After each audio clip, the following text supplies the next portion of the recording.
Hello students, तो welcome to first lecture of rotational dynamics. इस lecture में हम लोग बेसिक्स पढ़ेंगे जो हमारे लिए बहुत ज़्यादा ज़रूरी है ये चैप्टर पढ़ने से पहले। Okay, so without wasting our time will start with our first topic, circular motion. तो सर्कुलर मोशन क्या है ना? Circular motion is defined as the motion of a body along the circumference of the circle, है ना? यानी जो circle का circumference होता है उसके अलोंग जो मोशन होता है उस मोशन को हम लोग कहते हैं सर्कुलर मोशन। ठीक है, समझ में आया? यानी सर्कल का ये सर्कमफरेंस होता है, ओके, है ना? तो सर्कल का ये जो होता है ये सर्कमफरेंस होता है। सर्कमफरेंस मतलब बाउंड्री, है ना? तो बाउंड्री पे अगर कोई मोशन हो रहा है पार्टिकल का, उसको हम लोग क्या कहते हैं? Circular motion. ठीक है, इसके एग्जांपल्स, ठीक है, इसका सबसे पहला एग्जांपल है motion of electron around the nucleus, है ना? ऐसा हम लोग समझते हैं, हम लोग मानते हैं। वैसे इसके ऑर्बिटल का कंसेप्ट है केमिस्ट्री में, हम लोग अभी उसको इग्नोर करेंगे। अभी हम लोग हमारे एग्जांपल्स में लिखेंगे motion of electron around the nucleus. Second, motion of stone tied to a string and whirled in a circle. Okay, यानी एक पत्थर को रस्सी से बांध के जो गोल घुमाया वो भी मोशन क्या है? Circular motion. और तीसरा एग्जाम्पल है motion of moon around the earth, है ना? मून का मोशन अराउंड दी अर्थ। ठीक है, तो ये तीन एग्जाम्पल सभी ने लिख लेना है लेक्चर को पॉज करके। बड़े सिंपल से एग्जाम्पल्स हैं, है ना? डेफिनेशन और एग्जाम्पल। तो हम लोग अब सेकेंड पार्ट की तरफ चलते हैं, है ना? What is second part? Radius vector. Radius vector क्या होते हैं? ठीक है, a vector drawn from centre of the circle to the position of the point on the circumference of the circle is known as radius vector. ठीक है, ये definition है। Pause करके पहले डेफिनेशन लिख लो, ओके, फिर बाद में मैं इसको आगे समझाता हूं। देखो, सपोज ये सेंटर है और ये सर्कल पे पार्टिकल घूम रहा है। ठीक है, पार्टिकल सपोज यहां पे है, ये यहां पे, तो हमने क्या किया? एक वेक्टर बनाया। ठीक है, क्या बनाया? एक वेक्टर जिसका टेल सेंटर पे था और हेड पार्टिकल के पोजीशन पे था। तो ये जो वेक्टर बना, अ वेक्टर ड्रॉन फ्रॉम, कहां से ड्रॉ किया है अपन ने? सर्कल, सेंटर के सर्कल से, और कहां तक? पॉइंट के पोजीशन तक। इस वेक्टर को हम लोग कहते हैं रेडियस वेक्टर। ठीक है, अब ये एक वेक्टर क्वांटिटी है ना? It is a vector quantity. ठीक है, अब वेक्टर क्वांटिटी है तो इसका डायरेक्शन होना चाहिए। इसका डायरेक्शन है along the radius and away from the centre, जिसको हम लोग रेडियली आउटवर्ड्स भी कहते हैं, है ना? Along the radius and away from the centre, याद रखना, रेडियस के डायरेक्शन में लेकिन रेडियस से दूर। ओके, तो इसको हम लोग क्या पढ़ेंगे? Radially outwards. ठीक है, अब इसका जो डायमेंशन है, क्योंकि ये length, radius vector after all क्या है? एक लेंथ, तो वो आ जाएगा m0 l1 t0। ठीक है, समझ में आया सबको? अब एंगुलर डिस्प्लेसमेंट। ठीक है, एंगुलर डिस्प्लेसमेंट क्या होता है? अब the angle described by the radius vector at the center of the circle when a particle moves from one point to another point on the circumference of the circle is known as angular displacement। ठीक है, समझाता हूं। देखो, suppose particle यहां पे था, ठीक है, तो उसका रेडियस वेक्टर ऐसा था। अब पार्टिकल क्या हुआ कि थोड़ी देर बाद ए से वो पहुंचा बी पे। ठीक है, ए से बी पे पहुंचा, तो इसके रेडियस वेक्टर, ये नया रेडियस वेक्टर हो गया।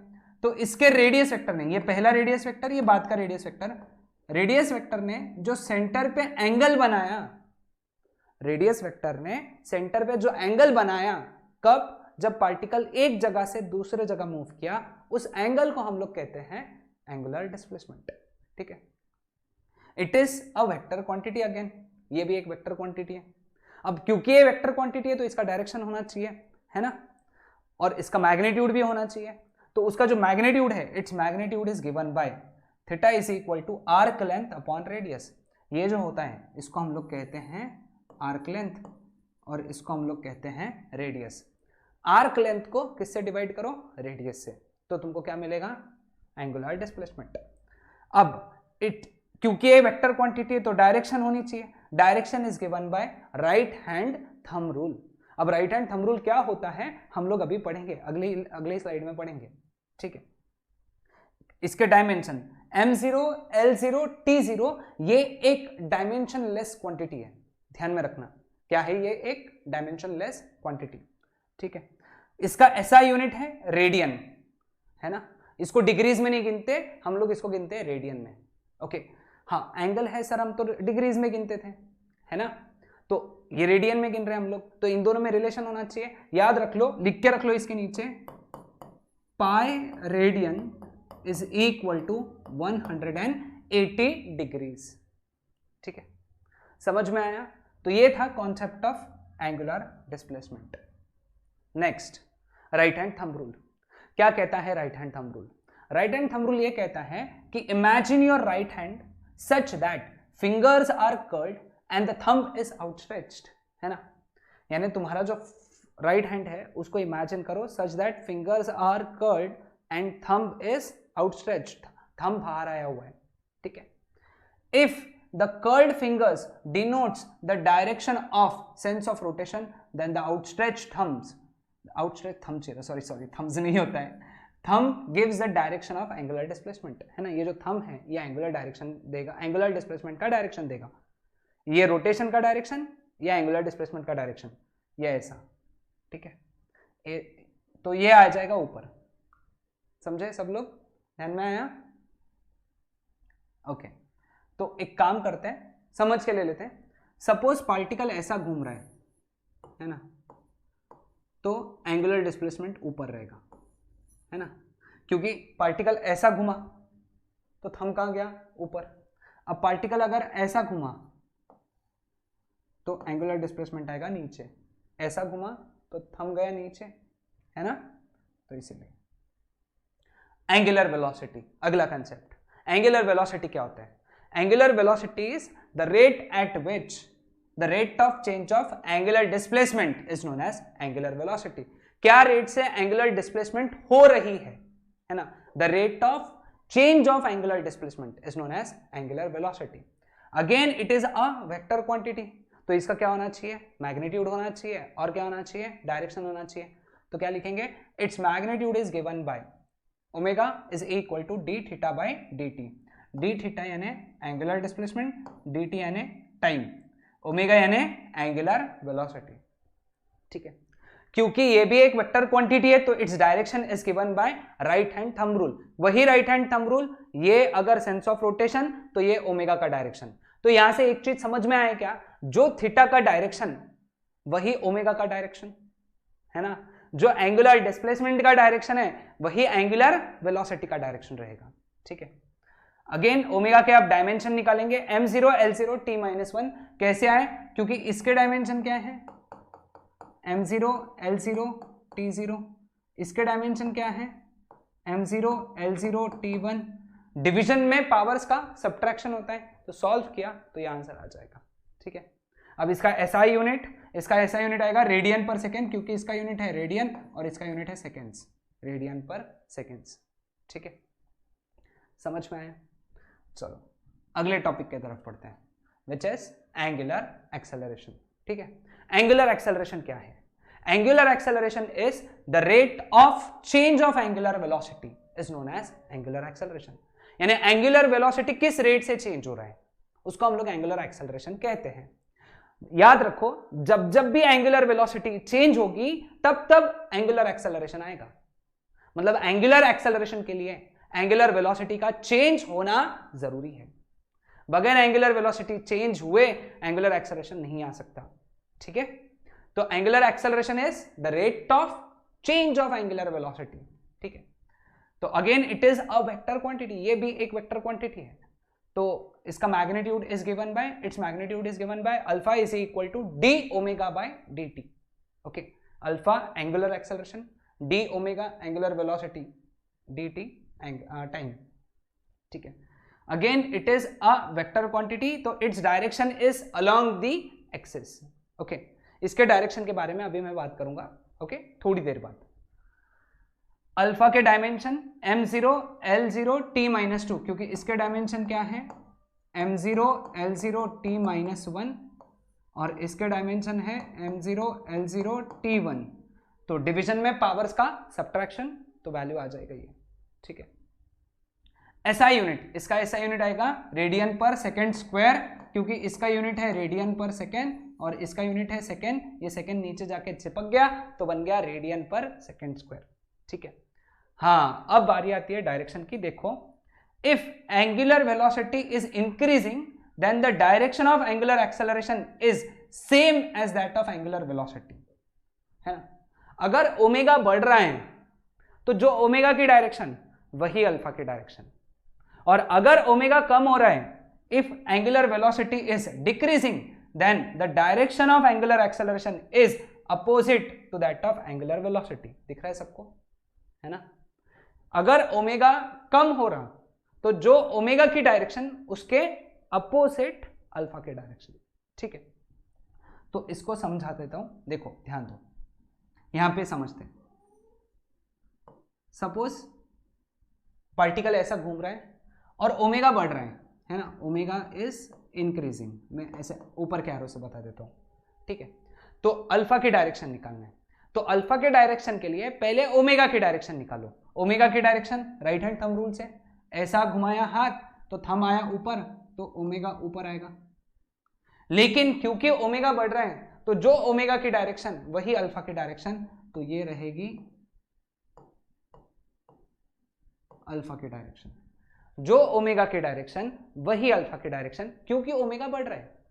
अब यही केस में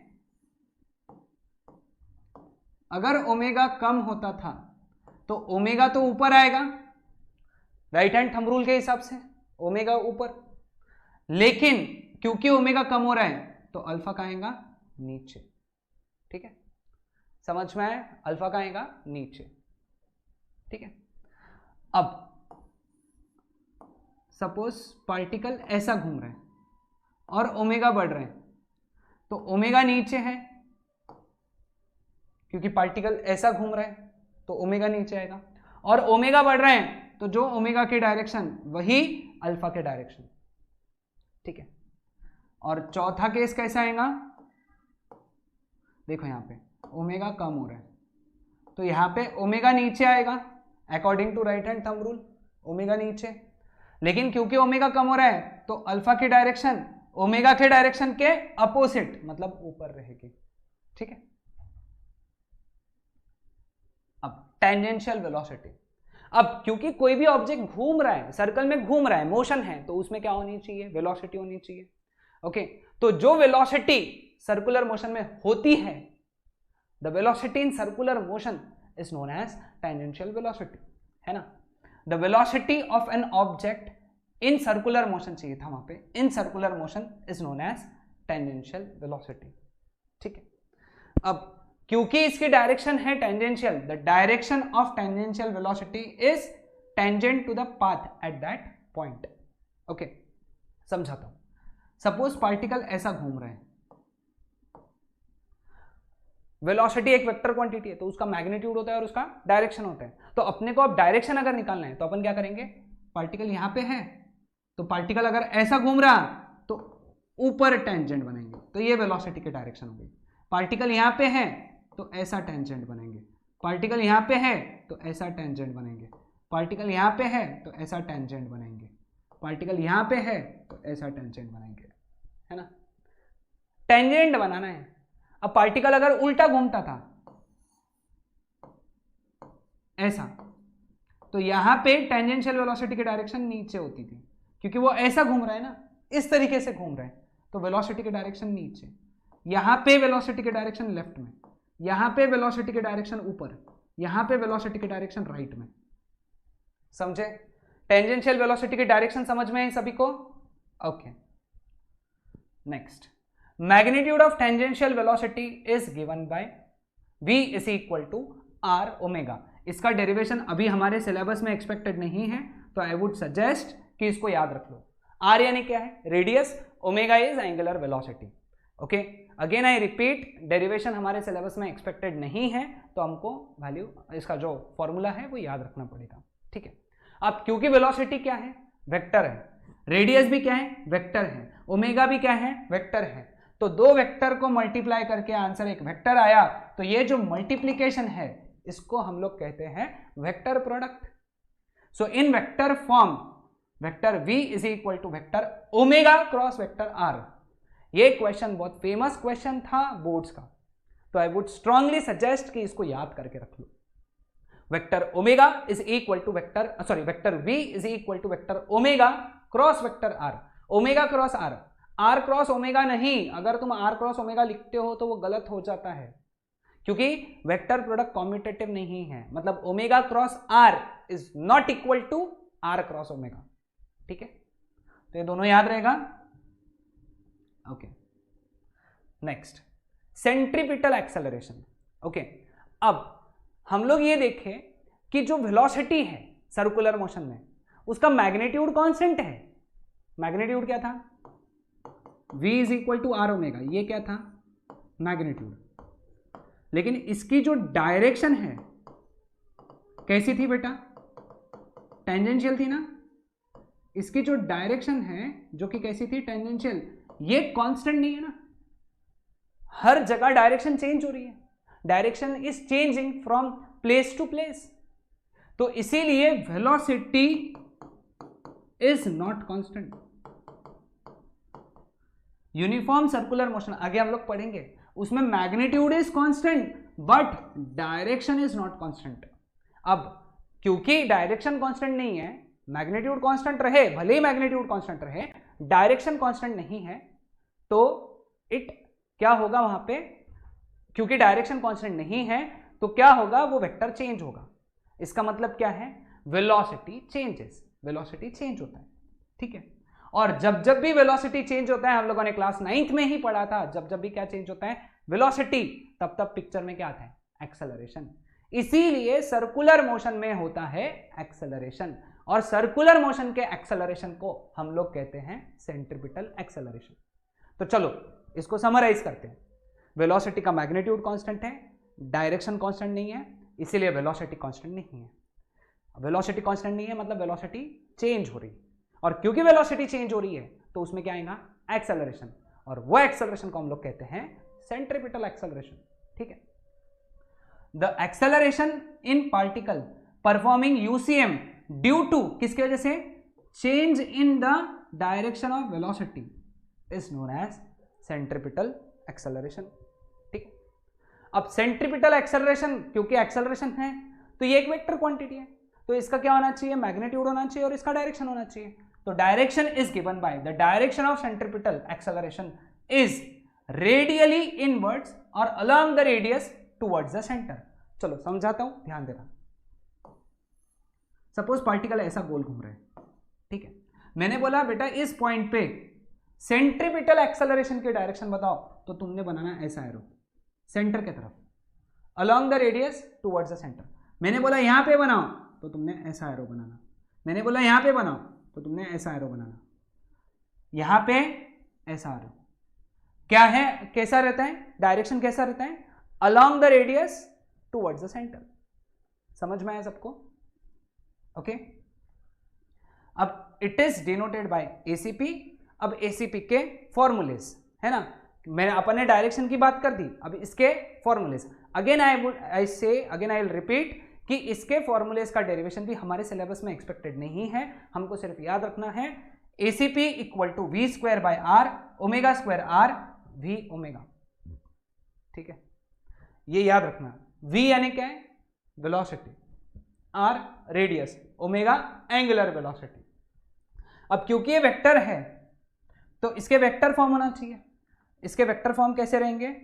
vector ACP is equal to minus V square by R R cap minus V square by R square vector R omega, sorry minus चाहिए था, minus omega square vector R and omega cross V. ठीक है, क्यों ऐसा? देखो ACP की direction, ACP की direction and vector R की डायरेक्शन अपोजिट है ना। एसीपी की डायरेक्शन और वेक्टर आर की डायरेक्शन अपोजिट है, इसलिए माइनस लगता है। ठीक है, तो आर कैप माइनस लगाया। आर कैप के जगह, आर कैप तो यूनिट वेक्टर है, ये तो डायरेक्शन देता है। आर कैप के जगह में वेक्टर आर अपॉन आर लिख सकता। मैंने आर कैप के जगह vector R upon R substitute किया तो ये आंसर आता है, ये वाला सेकेंड फॉर्मूला आता है, ठीक है। अब ये फॉर्मूले से ये आते हैं, बस माइनस लगाना है और आर को वेक्टर आर लिखना है, और ओमेगा क्रॉस वी, ये वाला भी याद रखो, सीईटी के लिए तो बहुत ज्यादा इंपॉर्टेंट है, सीईटी और बोर्ड्स के एमसीक्यू के लिए, ठीक है। क्लियर हुआ सबको ये? ओके। लास्ट कंसेप्ट इस बेसिक वाले लेक्चर का, टेंजेंशियल एक्सेलरेशन। क्या होता है टेंजेंशियल एक्सेलरेशन? अब जो ये एक्सेलरेशन आया था सेंट्रीपिटल एक्सेलरेशन, ये वेलोसिटी के डायरेक्शन के चेंज होने की वजह से आया था, बट हो सकता है वेलोसिटी का मैग्नीट्यूड भी चेंज हो जाए, है ना। तो वेलोसिटी के मैग्नीट्यूड के चेंज की वजह से जो एक्सेलरेशन आता है उसको बोलते हैं टेंजेंशियल एक्सेलरेशन। वेलोसिटी का डायरेक्शन चेंज हुआ, सेंट्रीपिटल एक्सेलरेशन, वेलोसिटी का मैग्नीट्यूड चेंज हुआ, टेंजेंशियल एक्सेलरेशन, ठीक है। So the acceleration in particle performing UCM due to change in the magnitude of velocity is known as tangential acceleration. Again ये क्योंकि direction ये एक vector quantity है तो इसका डायरेक्शन कैसा रहेगा? Along the direction of tangential velocity. जो टेंजेंशियल वेलोसिटी का डायरेक्शन वही टेंजेंशियल एक्सेलरेशन का डायरेक्शन, ठीक है। Again it is denoted by eighty, और एटी का फॉर्मूला है dv बाय dt या फिर आर अल्फा, है ना, dv बाय dt या फिर आर अल्फा। अल्फा यानी angular acceleration, dv is change in velocity, dt time है, r यानी रेडियस है, ठीक है। तो यहां पे हमारा पहला बेसिक लेक्चर कंप्लीट होता है। आई होप तुमने सारे नोट्स लिखे होंगे, है ना। नोट्स लिखते चलो, लेक्चर पॉज करो, नोट्स लिखते चलो, ठीक है। सो अगले लेक्चर में हम लोग बात करेंगे इसके अगले टॉपिक की, ठीक है। अब हम लोग बात करेंगे टाइप्स ऑफ सर्कुलर मोशन की, है ना। सर्कुलर मोशन के टाइप्स क्या होते हैं? There are basically two types of circular motion. पहला है यूनिफॉर्म सर्कुलर मोशन और दूसरा है नॉन यूनिफॉर्म सर्कुलर मोशन, ठीक है। अब यूनिफॉर्म सर्कुलर मोशन क्या होता है देखते हैं। अब यूनिफॉर्म सर्कुलर मोशन वो मोशन होता है जिसमें पार्टिकल का जो मोशन है that is along the circumference of the circle with constant angular speed, है ना। जब पार्टिकल सर्कुलर मोशन परफॉर्म कर रहे हैं with constant omega, that motion is known as uniform circular motion, ठीक है। एंगुलर एक्सेलरेशन इज जीरो, क्योंकि omega zero, omega constant है ना, ओमेगा कैसा है? कांस्टेंट, और अल्फा क्या होता है? D omega by D T, है ना। और कांस्टेंट का डेरिवेटिव क्या होता है? जीरो होता है ना। कांस्टेंट का डेरिवेटिव क्या होता है? जीरो, है ना।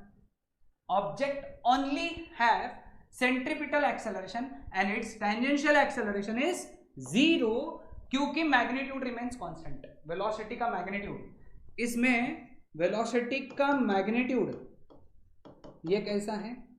कांस्टेंट, है ना।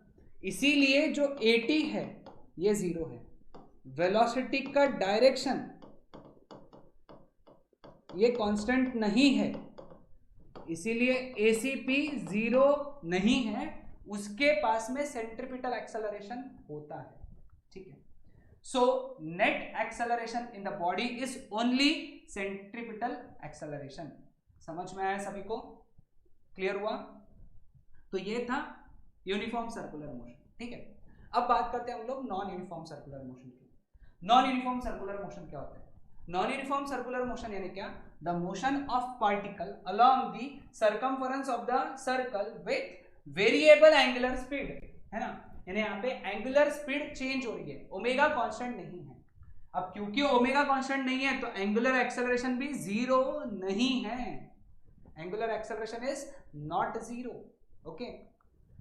अब it can be either positive और it can be negative. Alpha zero नहीं है तो अल्फा पॉजिटिव भी रह सकता है, अल्फा नेगेटिव भी रह सकता है। तो इस केस में पार्टिकल के पास में, ऑब्जेक्ट के पास में सेंट्रीपिटल एक्सेलरेशन भी होता है और टेंजेंशियल एक्सेलरेशन भी होता है। मतलब वेलोसिटी का मैग्नीट्यूड भी कांस्टेंट नहीं है, डायरेक्शन भी कांस्टेंट नहीं है, मैग्नीट्यूड कांस्टेंट नहीं है, इसीलिए टेंजेंशियल एक्सेलरेशन आएगा। डायरेक्शन कांस्टेंट नहीं है तो सेंट्रीपिटल एक्सेलरेशन आएगा, है ना।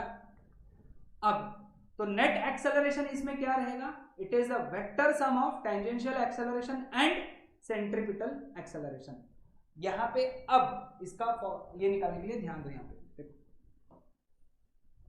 अब ये पार्टिकल परफॉर्म कर रहा है ऐसा, ठीक है, सर्कुलर मोशन परफॉर्म कर रहा है, इसका ये ACP का डायरेक्शन है और ये AT का डायरेक्शन है। एंगल कितना है? 90 डिग्री। सभी को ध्यान में आ रहा है? ACP और AT, ACP यानी सेंट्रीपिटल एक्सेलरेशन, AT यानी टेंजेंशियल एक्सेलरेशन, इनके बीच में एंगल कितना है? 90 डिग्री, है ना। तो जब दो वेक्टर्स के बीच में एंगल कितना होता है? 90 डिग्री। तो acceleration is given by square root of ACP square plus AT square, है ना। तो जो उसका एक्सेलरेशन है वो है square root of ACP square plus AT square, याद रखना, ठीक। अगेन ये भी बेसिक वाला ही पार्ट है ना। अब बात करते हैं टाइम पीरियड। टाइम पीरियड क्या होता है? यानी टाइम पीरियड बोले तो क्या? The time required by the particle to complete one revolution, one complete revolution, यानी एक कंप्लीट रिवोल्यूशन को कंप्लीट करने के लिए जो समय लगता है, that time is known as time period, ठीक है। It is denoted by capital T, है ना। ये कैपिटल टी से डिनोट होता है, क्योंकि ये टाइम है तो इसका ऐसा यूनिट क्या रहेगा? सेकेंड्स, है ना। अब हमको कुछ जो सर्कुलर मोशंस हैं उनके टाइम पीरियड याद होने चाहिए, तो आई वुड सजेस्ट कि इसको लिख लेना है। Time period of certain motions, second hand का जो टाइम पीरियड है वो है 60 सेकेंड्स। मिनट हैंड का जो टाइम पीरियड है, मिनट हैंड का, वो है 60 मिनट या फिर 3600 सेकेंड्स। तो ऐसा समझो, टाइम पीरियड यानी वो टाइम जब पार्टिकल गोल घूम के अपनी जगह पे आता है, ठीक है। आवर एंड का टाइम पीरियड 12 आवर्स, है ना। 12 आवर्स, 12 आवर्स बोले तो 12 आवर्स बोले तो इसको 12 से मल्टीप्लाई करते हो,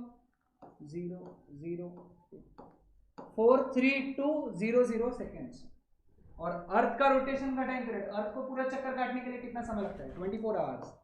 तो ये 24 आवर्स, तो ये हो गया 86400 सेकेंड्स। तो ये पॉइंट्स नोट करके रख लो। फ्रीक्वेंसी, फ्रीक्वेंसी यानी क्या? एक सेकंड में कितने रिवोल्यूशंस हो रहे हैं या कितने रोटेशंस हो रहे हैं एक सेकंड में, उसको हम लोग कहते हैं फ्रीक्वेंसी, ठीक है। The number of revolutions performed by the particle per second या फिर in 1 second is known as frequency. It is generally denoted by n, in some cases also f, है ना। स्मॉल f से भी डिनोट करते हैं। इसका जो SI यूनिट है ये है हर्ट्ज, ओके। तीसरा, इसका डायमेंशन m0 l0 t-1, ये कैसे आते हैं ये मैं आगे समझाऊंगा इसके बाद के टॉपिक, ठीक है। इसका एक और यूनिट होता है, पांचवा पॉइंट भी लिख दो, अदर यूनिट, वो होता है RPM, ठीक है। तो इन दोनों में रिलेशन होना चाहिए, 1 हर्ट्ज इक्वल टू 60 RPM। एक हर्ट्ज यानी कितना होता है? 60 RPM, okay. Next, relation between omega T and N, है ना। ओमेगा टी और एन के बीच का रिलेशन। ओमेगा यानी क्या? एंगुलर वेलोसिटी, टी यानी क्या? टाइम पीरियड, और एन यानी क्या? Frequency, okay. देखो, टाइम पीरियड यानी क्या? एक सर्कल को कंप्लीट करने के लिए टाइम का फॉर्मूला क्या है? Distance upon speed. एक सर्कल में डिस्टेंस होता है सर्कमफेरेंस इतना और स्पीड है v, ठीक है। लेकिन हमको पता है v is equal to r omega, r cancel, तो t is equal to 2 pi by omega. ये पहला रिलेशन ध्यान में रहेगा, ये पहला रिलेशन है, ठीक है। दूसरा, t और n के बीच का रिलेशन, t और n के बीच का रिलेशन मेरे को बताओ। t सेकेंड्स में एक रोटेशन होता है और एक सेकेंड में n रोटेशंस होते हैं। फ्रीक्वेंसी यानी क्या? n रोटेशंस पर सेकेंड, यानी एक सेकेंड में n रोटेशंस होते हैं। क्रॉस मल्टीप्लाई करो, t into n is equal to 1 into 1, तो n is equal to 1 by T. ये हमारा हो गया दूसरा रिलेशन, ठीक है। नोट डाउन कर लो इसको। अब यही से वो डायमेंशन आया था फ्रीक्वेंसी का जो मैंने अभी बताया था, m0 l0 t-1, क्योंकि इसका डायमेंशन क्या है? इसका डायमेंशन है m0 l0 t0, इसका डायमेंशन है m0 l0 t1, डिवाइड किया तो m0 l0 t-1, ठीक है। अब यहां पे अगर मैंने t के जगह लिखा 1/n तो फॉर्मूला क्या बन गया, 1/n is equal to 2 pi by omega, cross multiply किया तो omega is equal to 2 pi m। ये हो गया हमारा तीसरा रिलेशन। ये तीनों रिलेशंस बहुत अच्छे से याद रखिए, ठीक है। समझ में आया सभी को, क्लियर है? ओके, तो ये थे relation between t, omega and m। Okay, तो अभी हमारा टॉपिक है, हमको प्रूव करना है कि यूसीएम एक एक्सेलरेटेड मोशन है, ठीक है। अब यूसीएम में वेलोसिटी होती है, वेलोसिटी का मैग्नीट्यूड होता है, वेलोसिटी का डायरेक्शन होता है। अब हमको पता है, हमने अभी पढ़ा है ना कि वेलोसिटी का मैग्नीट्यूड यूसीएम में कांस्टेंट रहता है ना। वेलोसिटी का जो मैग्नीट्यूड है ये कैसा है, कांस्टेंट है, लेकिन वेलोसिटी का जो डायरेक्शन है ये चेंजिंग है ना, ये चेंज हो रहा है। इसका मतलब वेलोसिटी इज नॉट कांस्टेंट, है ना, यानी वेलोसिटी चेंज हो रही है। और जब वेलोसिटी क्या होती है, चेंज होती है, तो उस मोशन में क्या आता है, एक्सेलरेशन आता है ना। तो ये एक 2 मार्क का फेमस क्वेश्चन है अपने बोर्ड्स का। तो इसमें आंसर कैसे लिखना है, देखो फर्स्ट पॉइंट क्या है, the magnitude of velocity in UCM is constant but it's direction is continuously changing. Okay, so the velocity of the object in UCM is continuously changing, hence UCM is an accelerated motion. ठीक है, simple सा था, 2 mark का question, ये 2 points लिखने पड़ेंगे। Next, what are the characteristic of UCM. UCM की 2 characteristic होती है ना। सबसे पहले ये एक एक्सेलरेटेड मोशन है, जो अभी हम लोगों ने पढ़ा। ओके, ये क्वेश्चन अगर बोर्ड्स में आता है तो पहला पॉइंट ये लिखना है कि UCM is an accelerated motion because the direction of velocity changes. और दूसरा, ये एक पीरियोडिक मोशन है। ओके, पीरियोडिक मोशन मतलब ये मोशन खुद को रिपीट करता है after equal intervals of time, her equal interval बाद में खुद को रिपीट करता है। ओके, पार्टिकल का जो पाथ है वो रिपीट होता है, इसलिए अपन उसको क्या बोलते हैं, पीरियोडिक मोशन। समझ में है? तो ये 2 कैरेक्टरिस्टिक है जो अपने को याद रखना है। Okay, next, kinematical equations of rotational motion. अब काइनेमेटिकल इक्वेशंस ये क्लास 9th में आए थे, है ना। क्लास 9th में जो 3 काइनेमेटिकल इक्वेशन आए थे वो आए थे v is equal to U plus A T, s is equal to U T plus half A T square and v square is equal to U square plus 2as, है ना। ये 3 kinematical equations हम लोगों को class 9th में आए थे, है ना। v फाइनल वेलोसिटी है, u इनिशियल वेलोसिटी है, a एक्सेलरेशन है, t टाइम है और s डिस्प्लेसमेंट है। ओके, वैसे ही 3 काइनेमेटिकल इक्वेशन किसके हैं, रोटेशनल मोशन के हैं। तो पहला काइनेमेटिकल इक्वेशन है omega is equal to omega naught plus alpha T. पहला इक्वेशन ये देखो, पहला इक्वेशन ये देखो, मैं ये लिख सकता हूं क्या कि v is replace by omega, u is replace by omega naught and a is replace by alpha. तो ओमेगा क्या हुआ यहां पे, ओमेगा क्या हुआ, final angular velocity, omega naught क्या हुआ, इनिशियल एंगुलर वेलोसिटी, और अल्फा क्या हुआ, एंगुलर एक्सेलरेशन। ठीक है, एंगुलर एक्सेलरेशन। सेकेंड इक्वेशन है theta is equal to omega naught T plus half alpha T square. ये इक्वेशन देखो और ये इक्वेशन देखो, है ना। इसमें s के जगह थीटा आया, है ना। थीटा क्या है, angular displacement, angular displacement. Okay, time replace नहीं होता है। और अब तुम ये तीसरा इक्वेशन लगा पा रहे हो, तीसरा इक्वेशन क्या आएगा, omega square is equal to omega naught square plus twice alpha theta. ये 3 काइनेमेटिकल इक्वेशंस है, बहुत इंपॉर्टेंट है, नोट डाउन करके रखना है। ओके,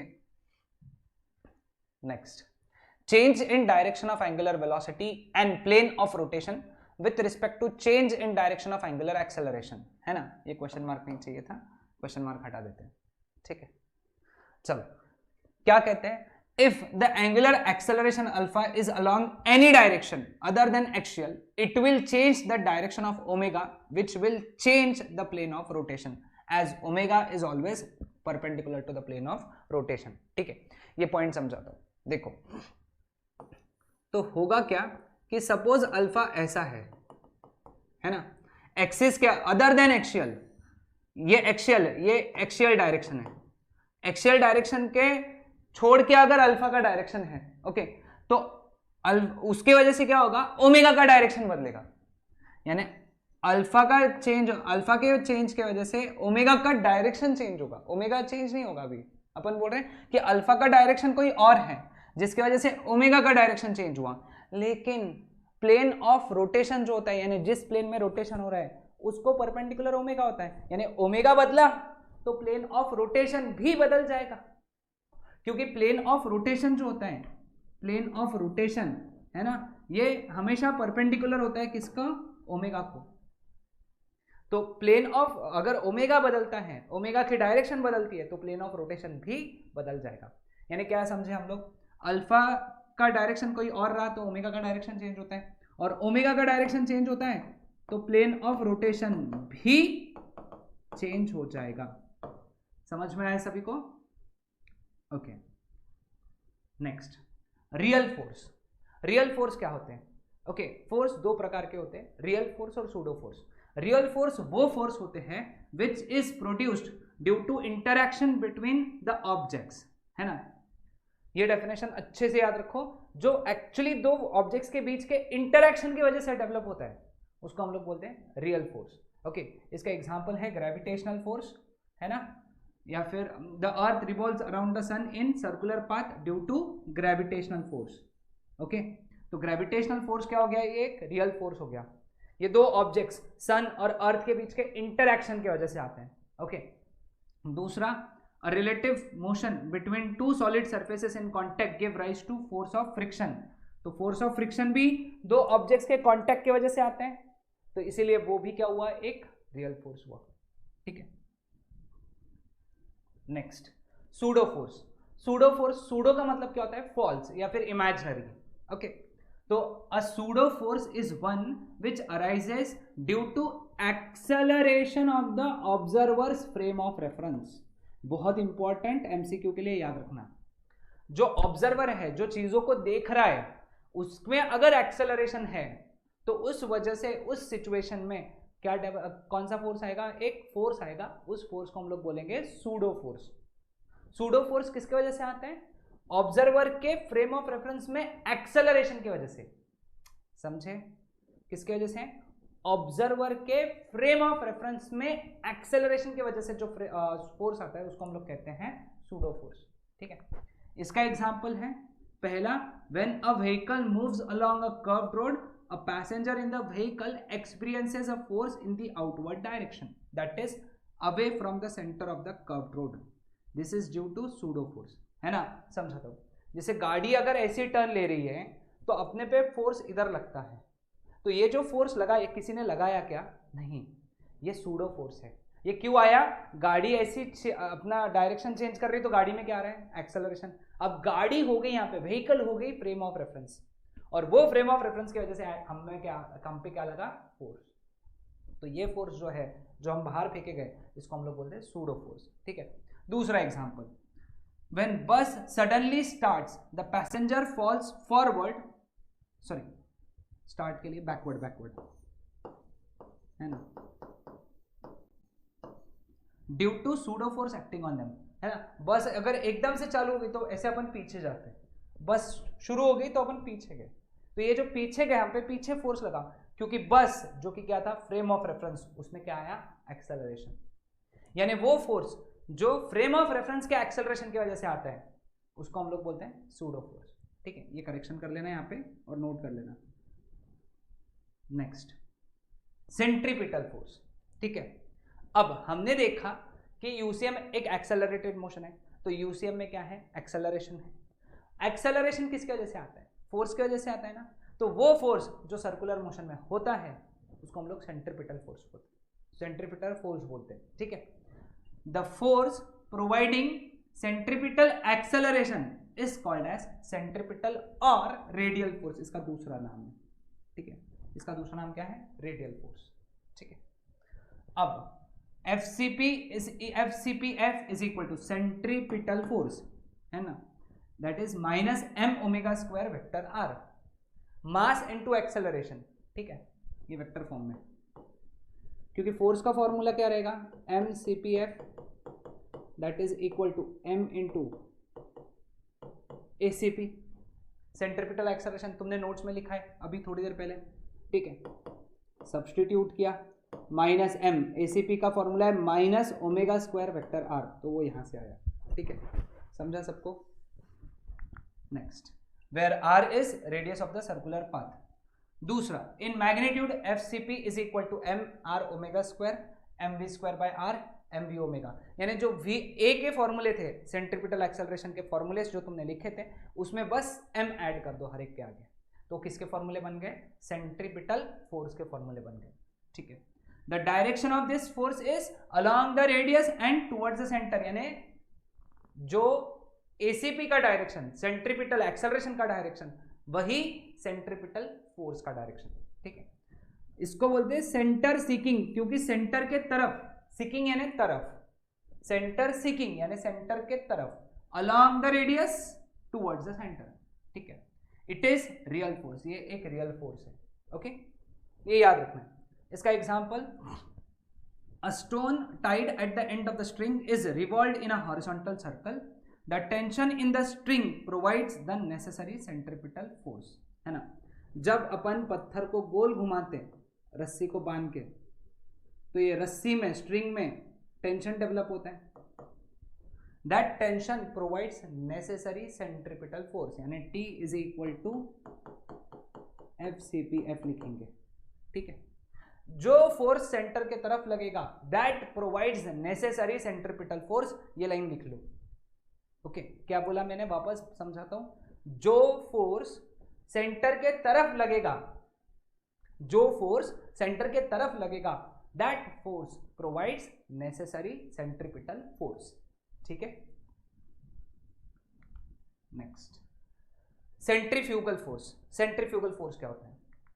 अब a force equal in magnitude to the resultant real force but directed opposite, that is away from the centre, is called as centrifugal force, है ना।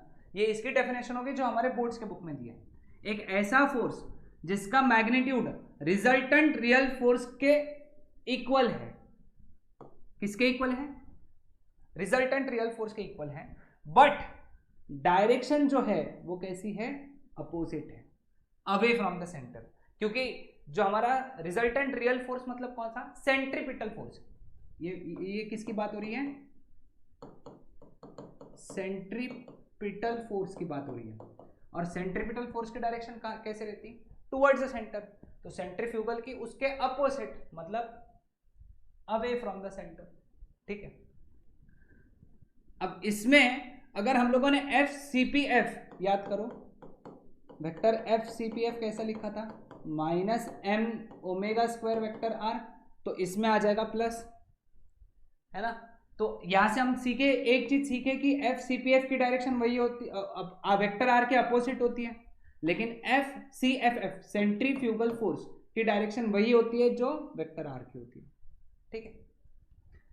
दूसरा, मैग्नीट्यूड वाइज सेम है, जो सेंट्रीपिटल फोर्स का मैग्नीट्यूड आने वाला है वही सेंट्रीफ्यूगल फोर्स का मैग्नीट्यूड आएगा, लिख के रख लो, ठीक है। It is a pseudo force, है ना। और ये सूडो फोर्स क्यों अराइज हो रहा है? क्योंकि जो फ्रेम ऑफ रेफरेंस है उसमें क्या है? एक्सेलरेशन। क्योंकि सूडो फोर्स कब आता है? फ्रेम ऑफ रेफरेंस के एक्सेलरेशन की वजह से। और वो कौन सा एक्सेलरेशन है बेटा? सर्कुलर मोशन में वो एक्सेलरेशन कौन है? Centripetal acceleration.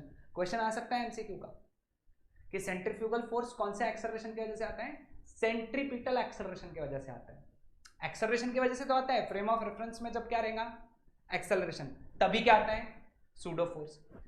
कौन सा एक्सेलरेशन है वो सर्कुलर मोशन में? Centripetal acceleration. तो सेंट्रीपिटल एक्सेलरेशन के वजह से कौन सा फोर्स आता है? Centrifugal force. Example, a bucket full of water is rotated in a vertical circle at a particular speed so that water does not fall. This is because weight of the water is balanced by centrifugal force acting on it, है ना। देखो जैसे ये रस्सी है ना, ये bucket है और ये उसमें अपन ने पानी भरा हुआ है, ठीक है। अब ये पानी नीचे नहीं गिर रहा। क्यों नीचे नहीं गिर रहा? क्योंकि इसका जो वेट है, पानी का वेट mg, ये सेंट्रीफ्यूगल फोर्स बैलेंस कर रहे हैं। सेंट्रीफ्यूगल फोर्स अवे लगता है ना, सेंटर से अवे, और mg लग रहा है सेंटर के तरफ यहाँ पे नीचे, तो यहाँ पे इस पॉइंट पे ये इसको बैलेंस कर रहा है, सेंट्रीफ्यूगल फोर्स वेट को बैलेंस कर रहा है, इसीलिए पानी गिर नहीं रहा। तो ये सेंट्रीफ्यूगल फोर्स यहाँ देखने मिलता है आपको, ठीक है, समझ में आया सभी को? हाँ, अब आता है अगेन 1 मार्क का क्वेश्चन है, बहुत important, ways of writing force equation for a circular motion. 2 तरीके हैं फोर्स इक्वेशन लिखने के, 1 मार्क का क्वेश्चन, फेमस क्वेश्चन है। पहला, resultant force is equal to minus M omega square vector R, resultant real force भी बोल सकते हैं इसको हम लोग, ओके, समझा? दूसरा, M omega square vector R plus real force है ना, M omega square vector R में ये ऐड कर दिया, ये सॉरी ये ऐड किया किसमें, M omega square vector R में क्या, real force, resultant real force add किया, मतलब ये ऐड किया, तो आंसर कितना आ जाएगा, 0, है ना? तो ये दोनों इक्वेशंस याद रखने हैं सभी को, ठीक है, क्लियर विद दिस? तो ये दोनों इक्वेशंस अच्छे से याद रखो। ओके, सो अब हमारा अगला टॉपिक है maximum possible speed for vehicle to move on a horizontal unbanked road, okay, यानी हॉरिजॉन्टल अनबैंक्ड कर्व्ड रोड, ऐसा कर्व रोड है ना? तो ऐसे कर्व्ड रोड पे अपन क्या मैक्सिमम स्पीड से निकल सकते हैं, ठीक है? तो हम लोग उसका पहले क्रॉस सेक्शन बना लेते हैं, ये रोड है ना, तो ये कहीं तो उसका सेंटर होगा, ठीक है। अब इस पे ना ये अपनी गाड़ी जो है वो इस तरीके से चल रही है,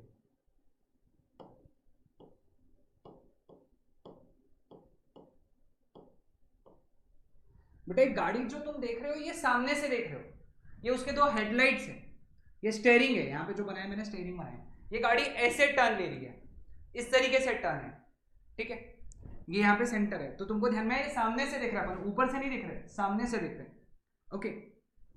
तो यहाँ पे क्या होगा ना, देखो अब क्योंकि गाड़ी ऐसा टर्न लेगी तो इसकी टेंडेंसी का है फेंके जाने की बाहर की तरफ, इधर की तरफ फोर्स लगेगा, और फ्रिक्शन का जो खास बात है वो उसके अपोजिट लगता है, मोशन या टेंडेंसी ऑफ मोशन के अपोजिट क्या लगता है, फ्रिक्शन, मतलब फ्रिक्शन लगेगा यहाँ पे इस डायरेक्शन में, ठीक है, फ्रिक्शनल फोर्स जो है चक्कों के नीचे यहाँ पे लगेगा सेंटर की तरफ, ठीक है, समझ में? अब गाड़ी पे जो गाड़ी का वजन है वो mg नीचे लगेगा, नॉर्मल रिएक्शन n ऊपर लगेगा, ठीक है। अब सबसे पहला इक्वेशन क्या है कि n mg के बराबर है ना, n और mg बराबर है, क्योंकि गाड़ी ना ही ऊपर जा रही है ना ही नीचे जा रही है, मतलब सारा ऊपर का फोर्स इज इक्वल टू सारा नीचे का फोर्स, और जो फोर्स सेंटर की तरफ लग रहा है that provides necessary centripetal force, मतलब जो Fs है वो होना चाहिए mv स्क्वायर बाय r के इक्वल। अब m क्या है, गाड़ी का मास, v जो है गाड़ी की स्पीड है, जिस स्पीड से वो टर्न ले रहे हैं, और r बोले तो क्या है, रेडियस, ये यहां से लेके तो यहां तक का दूरी रेडियस है, दोनों को डिवाइड किया है ना, तो Fs upon n is equal to mv square by r, और mg डिवाइड हो गया तो क्या बचा, v स्क्वायर बाय rg। लेकिन जब Fs की वैल्यू मैक्सिमम रहेगी जो कि किसके इक्वल है, म्यू एस इंटू एन, तो वेलोसिटी की भी वैल्यू कैसी रहेंगी, मैक्सिमम रहेंगी। सब्सटीट्यूट किया, Fs की मैक्सिमम वैल्यू क्या है, mu S into N upon N is equal to V max square upon R G, cancel, तो V max square is equal to mu S R G, तो बेटा V max कितना हुआ, square root of mu S R G. So this is the maximum possible speed या maximum safety speed on a horizontal unbanked curve road, ठीक है, समझ में आया सभी को? ओके, अब अगले टॉपिक की तरफ बढ़ते हैं, टॉपलिंग ऑफ अ 4 व्हीलर, है ना, 4 व्हीलर के टॉपलिंग की कंडीशन क्या है, ओके, तो वो कैसे निकालेंगे, देखो सपोज ये 4 व्हीलर है ऐसी एक, अगेन ये उसका स्टेयरिंग है, ये 2 इसके हेडलाइट्स हैं, ठीक है, समझ में आया सभी को? ये दो हेडलाइट्स हैं। अब इस पे लगने वाले फोर्सेस अपन मार्क करेंगे, है ना? चलो फोर्सेस मार्क करते हैं, पिंक से करें। ओके, ये है normal reaction R1 inner wheel पे। ओके, ये जो है ये इनर व्हील है। इनर व्हील आउटर व्हील समझा? तो ये है नॉर्मल रिएक्शन R2, क्योंकि ये जो है ये है आउटर व्हील। क्यों इनर व्हील आउटर व्हील बोला? क्योंकि यहां कहीं तो सेंटर रहेगा और गाड़ी ऐसा टर्न ले रही है, इस तरीके से टर्न ले रही है, ठीक है। अब और इस पे जो फोर्स लग रहे हैं वो कौन से लग रहे हैं देखते हैं, ठीक है। एक लग रहा है वेट mg नीचे, और एक लग रहा है फ्रिक्शनल फोर्स, ये ऐसा, ठीक है। अब और कुछ डिस्टेंसेस मार्क कर लेंगे। ओके, दो चक्कों के बीच का डिस्टेंस लेट अस से 2a है। दो चक्कों के बीच में जो दो टायर्स हैं उनके बीच में डिस्टेंस कितना है? 2a। तो ये जो दूरी हो गई है ये a हो गई है, ये दूरी हो गई a। ये है g, g यानी centre of gravity. Centre of gravity जो है वो स्मॉल h दूरी पे है, ग्राउंड से स्मॉल h दूरी पे सेंटर ऑफ ग्रेविटी, ठीक है। तो ये सारे हम लोगों ने फोर्सेस मार्क कर लिए और ये हमने बना लिया फ्री बॉडी डायग्राम FBD, ठीक है, क्लियर? ओके, तो अब यहां पे हम लोग इक्वेशंस लगाएंगे। सबसे पहला लगाएंगे हम लोग वर्टिकल इक्विलिब्रियम का, मतलब सारे ऊपर के फोर्स इज इक्वल टू सारे नीचे के फोर्स। तो हमारा पहला इक्वेशन जो बन जाता है वो बन जाता है R1 plus R2 is equal to mg, क्योंकि गाड़ी ना ही ऊपर जा रही है ना ही गाड़ी नीचे जा रही है। ओके, तो ये हो गया हमारा पहला इक्वेशन, या R2 plus R1 is equal to mg भी लिख सकते हो। दूसरा इक्विलिब्रियम हम लोग जो इक्विलिब्रियम लगाएंगे वो है रोटेशनल इक्विलिब्रियम, ठीक है, रोटेशनल इक्विलिब्रियम। तो रोटेशनल इक्विलिब्रियम क्या कहेगा कि जो गाड़ी है वो रोटेट नहीं कर रही है, मतलब वो ना ही ऐसा रोटेट कर रही है ना ही वो ऐसा रोटेट कर रही है, मतलब सारे clockwise torque is equal to सारे एंटी क्लॉकवाइज टॉर्क, ठीक है। तो हम लोग torque about g equal to 0 लगा देंगे। टॉर्क अबाउट g 0 कैसे लगाएंगे देखो, है ना। अब ये R1 है, R1 जो है ये g से कितने दूरी पे है? a दूरी पे है, तो उसका टॉर्क कितना रहेगा? R1a। अब टॉर्क R1 का इधर घुमाएगा, है ना, ये g है ये R1 है, तो R1 टॉर्क इधर लगाएगा, मतलब क्लॉकवाइज टॉर्क है, क्लॉकवाइज टॉर्क को पॉजिटिव ले लेंगे, clockwise torque positive, anti clockwise torque negative, ये पकड़ेंगे। अब R2 का टॉर्क कितना आएगा? R2 का टॉर्क आएगा R2 इंटू a, लेकिन R2 का टॉर्क ऐसा घुमाएगा गाड़ी को एंटी क्लॉकवाइज, तो उसको नेगेटिव ले लेंगे। तुम तुम्हारे हिसाब से यूज कर सकते हो, तुम एंटी क्लॉकवाइज को पॉजिटिव तो फिर क्लॉकवाइज को नेगेटिव बोलना। अब ये एक टॉर्क लगाएगा कौन? Fs, frictional force. Frictional force का टॉर्क कितना रहेगा? Fs इंटू उसका डिस्टेंस g से, ये h है तो ये भी तो h रहेगा ना, तो उसका टॉर्क आएगा Fs इंटू h। लेकिन Fs ऐसा घुमाएगा उसको, ये ऐसा घुमाएगा g के अबाउट, तो वो कैसा है? क्लॉकवाइज, तो वो positive equal to 0 divide by a, तो R1 minus R2 plus Fs h by a equal to 0। R2 इधर गया, R1 इधर गया, तो R2 minus R1 equal to, ठीक है, क्या आ जाएगा? Fs के जगह में क्या लिख सकता हूं? mv स्क्वायर बाय r, तो mv square by r, h by a वैसा का वैसा लिखा। ये हमारा इक्वेशन 1 है, ये हमारा इक्वेशन 2 है, ठीक है। दोनों को ऐड करेंगे हम लोग, दोनों का ऐड करेंगे 1 प्लस 2, है ना, 1 प्लस 2 किया तो लेफ्ट हैंड साइड के R1 कैंसिल हो जाएंगे, तो क्या बचेगा 2R2 इज इक्वल टू, है ना, क्या आएगा mg plus mv²h bye RA। तो R2 का value m common by 2 g plus v²h upon RA। ये R2 का वैल्यू लिख लो।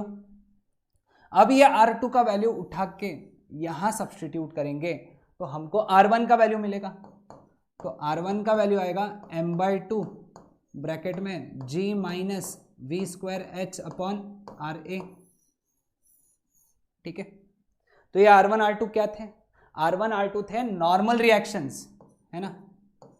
R1 R2 क्या थे? नॉर्मल रिएक्शंस थे। ठीक है, इनर और आउटर व्हील पे। R1 था इनर व्हील पे, R2 था आउटर व्हील पे। मुझे एक बात बताओ, अगर हम लोग वेलोसिटी इंक्रीज करते हैं तो R2 बढ़ेगा लेकिन R1 कम होगा, है ना। तो R1 डिक्रीजेस। ठीक है, अब वेलोसिटी बढ़ती गई, R1 कम होते गया। एक वैल्यू वेलोसिटी का ऐसा आया Vmax जब R1 हो गया 0। जैसे ही R1 0 हुआ वो चक्का उड़ गया हवा में, क्योंकि नॉर्मल रिएक्शन जैसे ही 0 होता है तो वो कोई भी चीज जमीन छोड़ देती है ना, सरफेस छोड़ देती है। तो inner wheel leaves the ground. क्या लिखा हम लोगों ने? Inner wheel leaves the ground, है ना।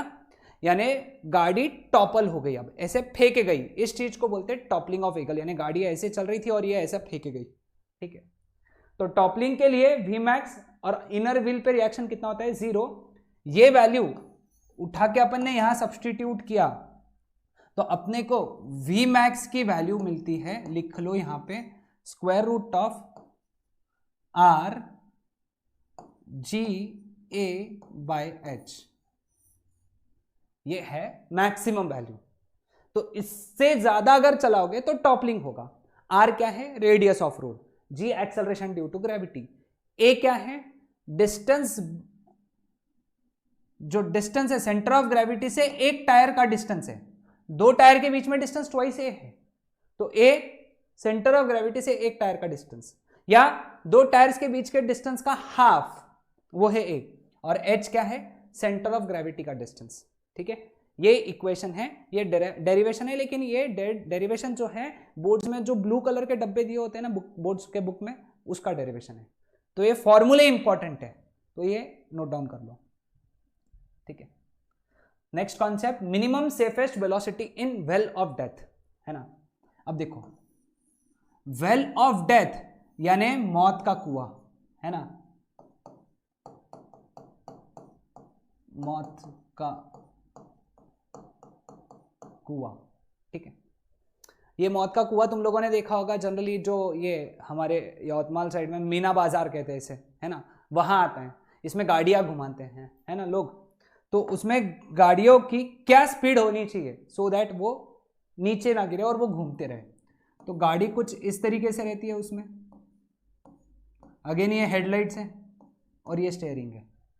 ये गाड़ी ऐसे घूम रही है, ऐसे घूम रही है। ठीक है, अब इस पे लगने वाले फोर्सेस मार्क करते हैं। ये नॉर्मल रिएक्शन है। ठीक है, इसका वजन mg नीचे और फ्रिक्शन ऊपर है ना। फ्रिक्शनल फोर्स कहां है? ऊपर। ठीक है, तो इक्वेशंस क्या आएंगे? n जो है सेंटर की तरफ लग रहे हैं, है ना। ये पॉइंट को हम लोग क्या बोलेंगे? सेंटर। तो हमारा पहला क्या है? n सेंटर की तरफ लग रहा है, तो n provides necessary centripetal force, तो ये हो गया mv²/r। ठीक है, अब क्योंकि गाड़ी गिरने ही नहीं है तो मतलब सारे ऊपर के फोर्स इक्वल टू सारे नीचे के फोर्स हैं। तो Fs किसके बराबर होना चाहिए? mg के बराबर होना चाहिए, है ना। समझ में? अगर हम लोग इक्विलिब्रियम की बात करें, किसकी बात करें? इक्विलिब्रियम की। ओके, तो इक्विलिब्रियम में या कंडीशन की बात करें तो Fs की जो वैल्यू है ये μs इंटू n के बराबर होनी चाहिए। This is the condition for not falling of a vehicle, कोई व्हीकल अगर नहीं गिर रहा है इसका मतलब Fs जो है ये म्यूएस इंटू एन से एक तो लेस है नहीं तो उसके इक्वल है। Fs की वैल्यू क्या है, mg less than mu s into mv square by R, cancel, ये सब उधर गया तो v square is greater than R G by mu S, तो v इज ग्रेटर देन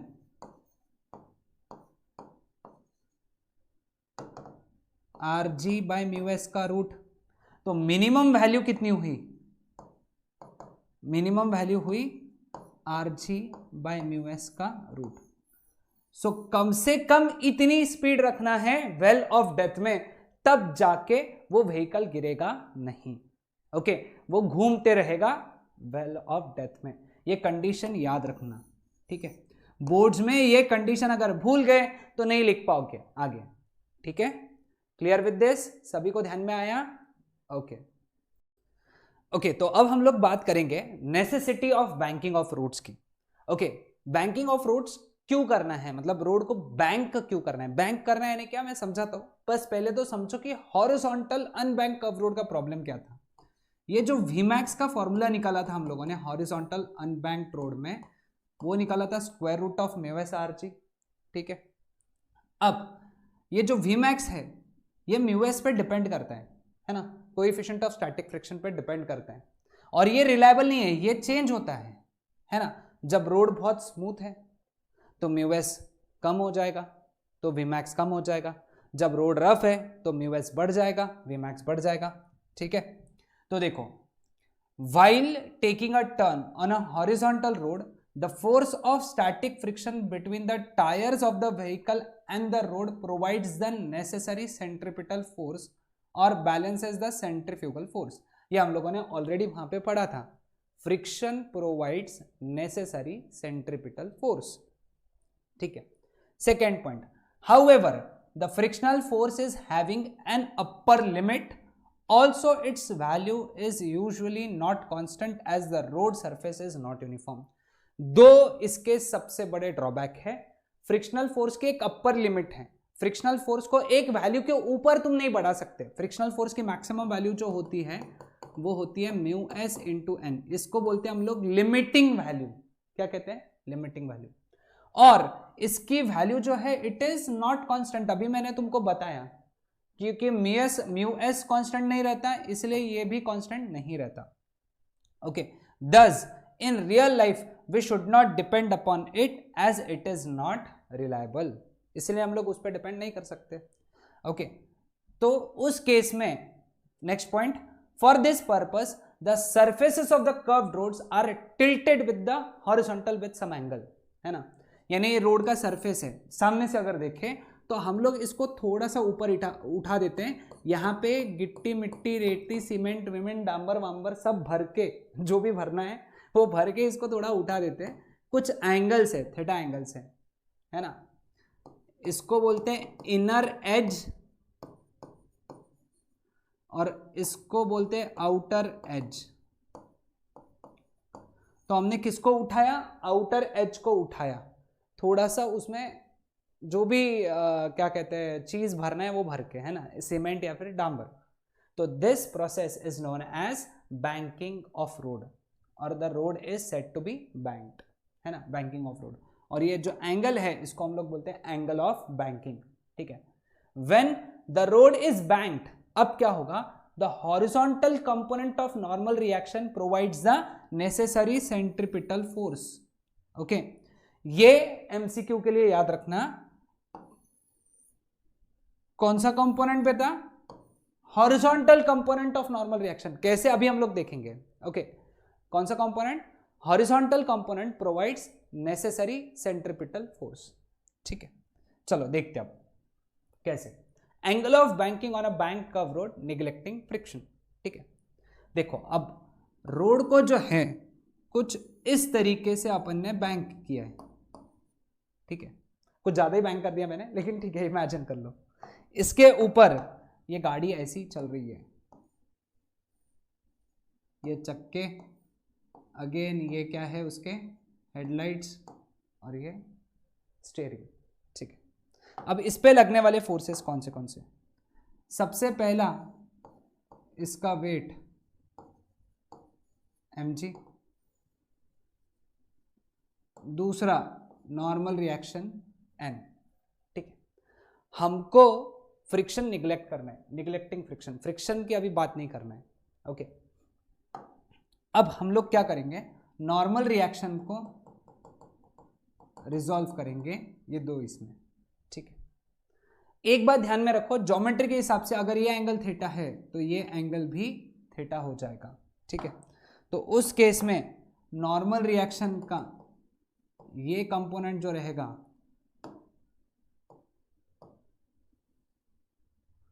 वो रहेगा n cos थीटा, और ये कंपोनेंट जो रहेगा n sin थीटा।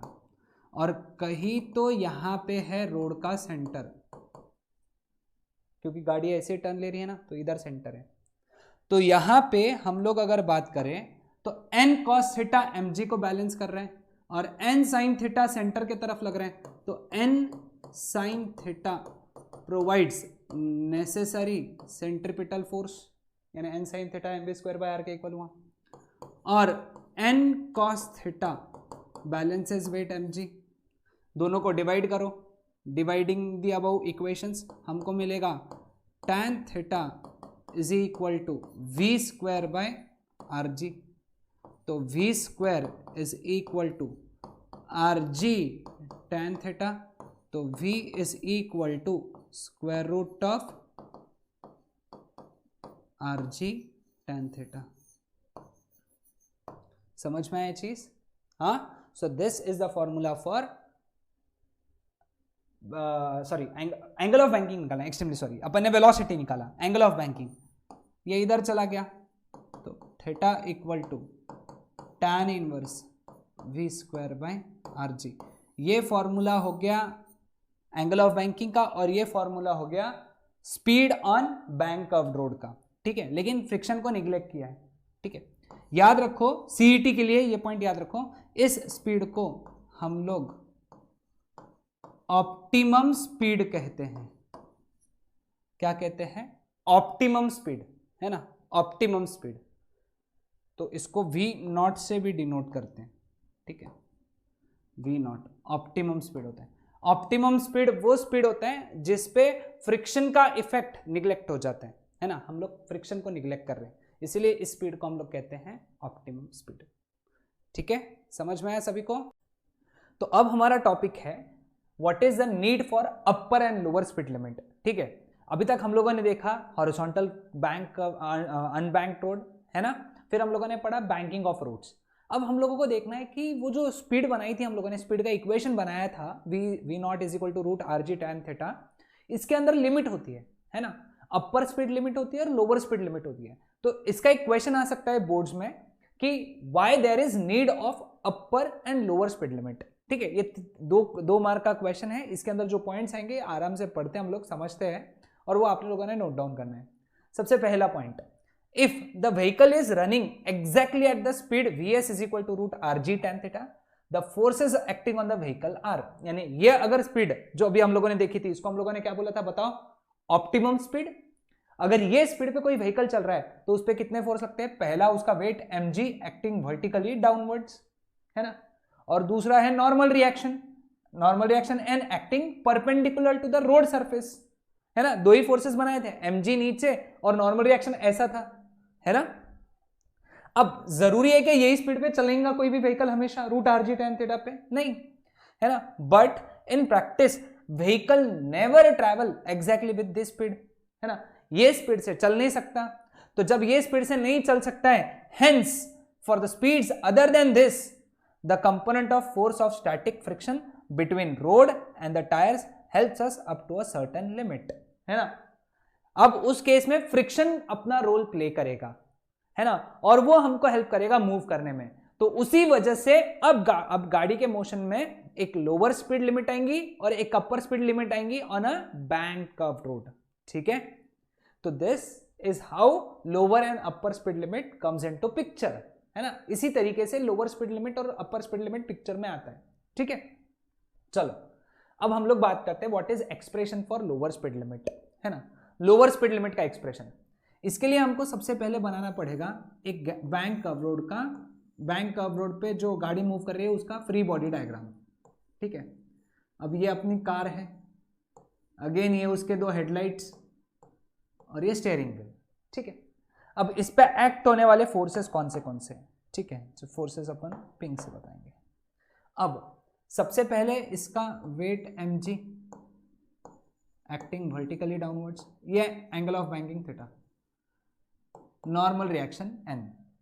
ठीक है, अब n के दो कंपोनेंट्स रहेंगे, है ना, हम लोगों ने पिछले इसमें ही देखा था, क्योंकि ये थीटा रहेगा ज्योमेट्री के हिसाब से, तो ये रहेगा n cos थीटा और ये रहेगा n sin थीटा। ठीक है, अब लोअर स्पीड लिमिट का बात है, कंडीशन देखो क्या है यहाँ पे। अब जब speed root rg tan theta से कम होती है ना, स्पीड जब रूट rg tan थीटा से कम होती है तो उस केस में mv1 square by r is less than n sin theta. ये कंडीशन याद रखना जरूरी है, बहुत इंपॉर्टेंट। तुम्हारा n sin थीटा बढ़ जाता है जब speed root rg tan theta से कम होती है, तो n sin थीटा वाला कंपोनेंट जो कहां पे लग रहा है, सेंटर के तरफ, है ना, सेंटर के तरफ लगने वाला कंपोनेंट बढ़ जाता है। ओके, सेंटर के तरफ बढ़ने वाला कंपोनेंट बढ़ने के वजह से, सेंटर के तरफ लगने वाला कंपोनेंट जो है n sin थीटा, वो बढ़ने के वजह से व्हीकल का टेंडेंसी है इधर आने का, है ना। इस वजह से जो चक्कों में फ्रिक्शन है, टायर्स में जो फ्रिक्शन है वो ऊपर लगता है। सभी को फ्रिक्शन का डायरेक्शन समझा क्या? n sin थीटा बढ़ गया तो गाड़ी की टेंडेंसी आ गई इधर आने की। अब जिस जगह गाड़ी की टेंडेंसी रहेंगी उसके अपोजिट फ्रिक्शन लगता है, तो Fs का लगेगा ऊपर। ठीक है, तो अब Fs के ये कंपोनेंट रहेगा और ये एक कंपोनेंट रहेगा, क्योंकि ये थीटा है तो ये भी थीटा रहेगा। कौन सा एंगल? Corresponding angle. तो Fs का ये कंपोनेंट क्या हो जाएगा? Fs cos थीटा, और ये कंपोनेंट हो जाएगा Fs sin थीटा। ऊपर लग रहा है Fs sin थीटा, राइट में लग रहा है Fs cos थीटा। समझ में आया? अभी नहीं क्या तीसरा पॉइंट था कि फ्रिक्शन, स्टैटिक फ्रिक्शनल फोर्स के कंपोनेंट्स पिक्चर में आते हैं, है ना। ये देखो यहां आ गए, अब फ्रिक्शन आ गया। मुझे एक बात बताओ, अब लेफ्ट में कितना लग रहा? n sin theta. राइट में कितना लग रहा? Fs cos theta. तो नेट फोर्स लेफ्ट में कितना लग रहा है?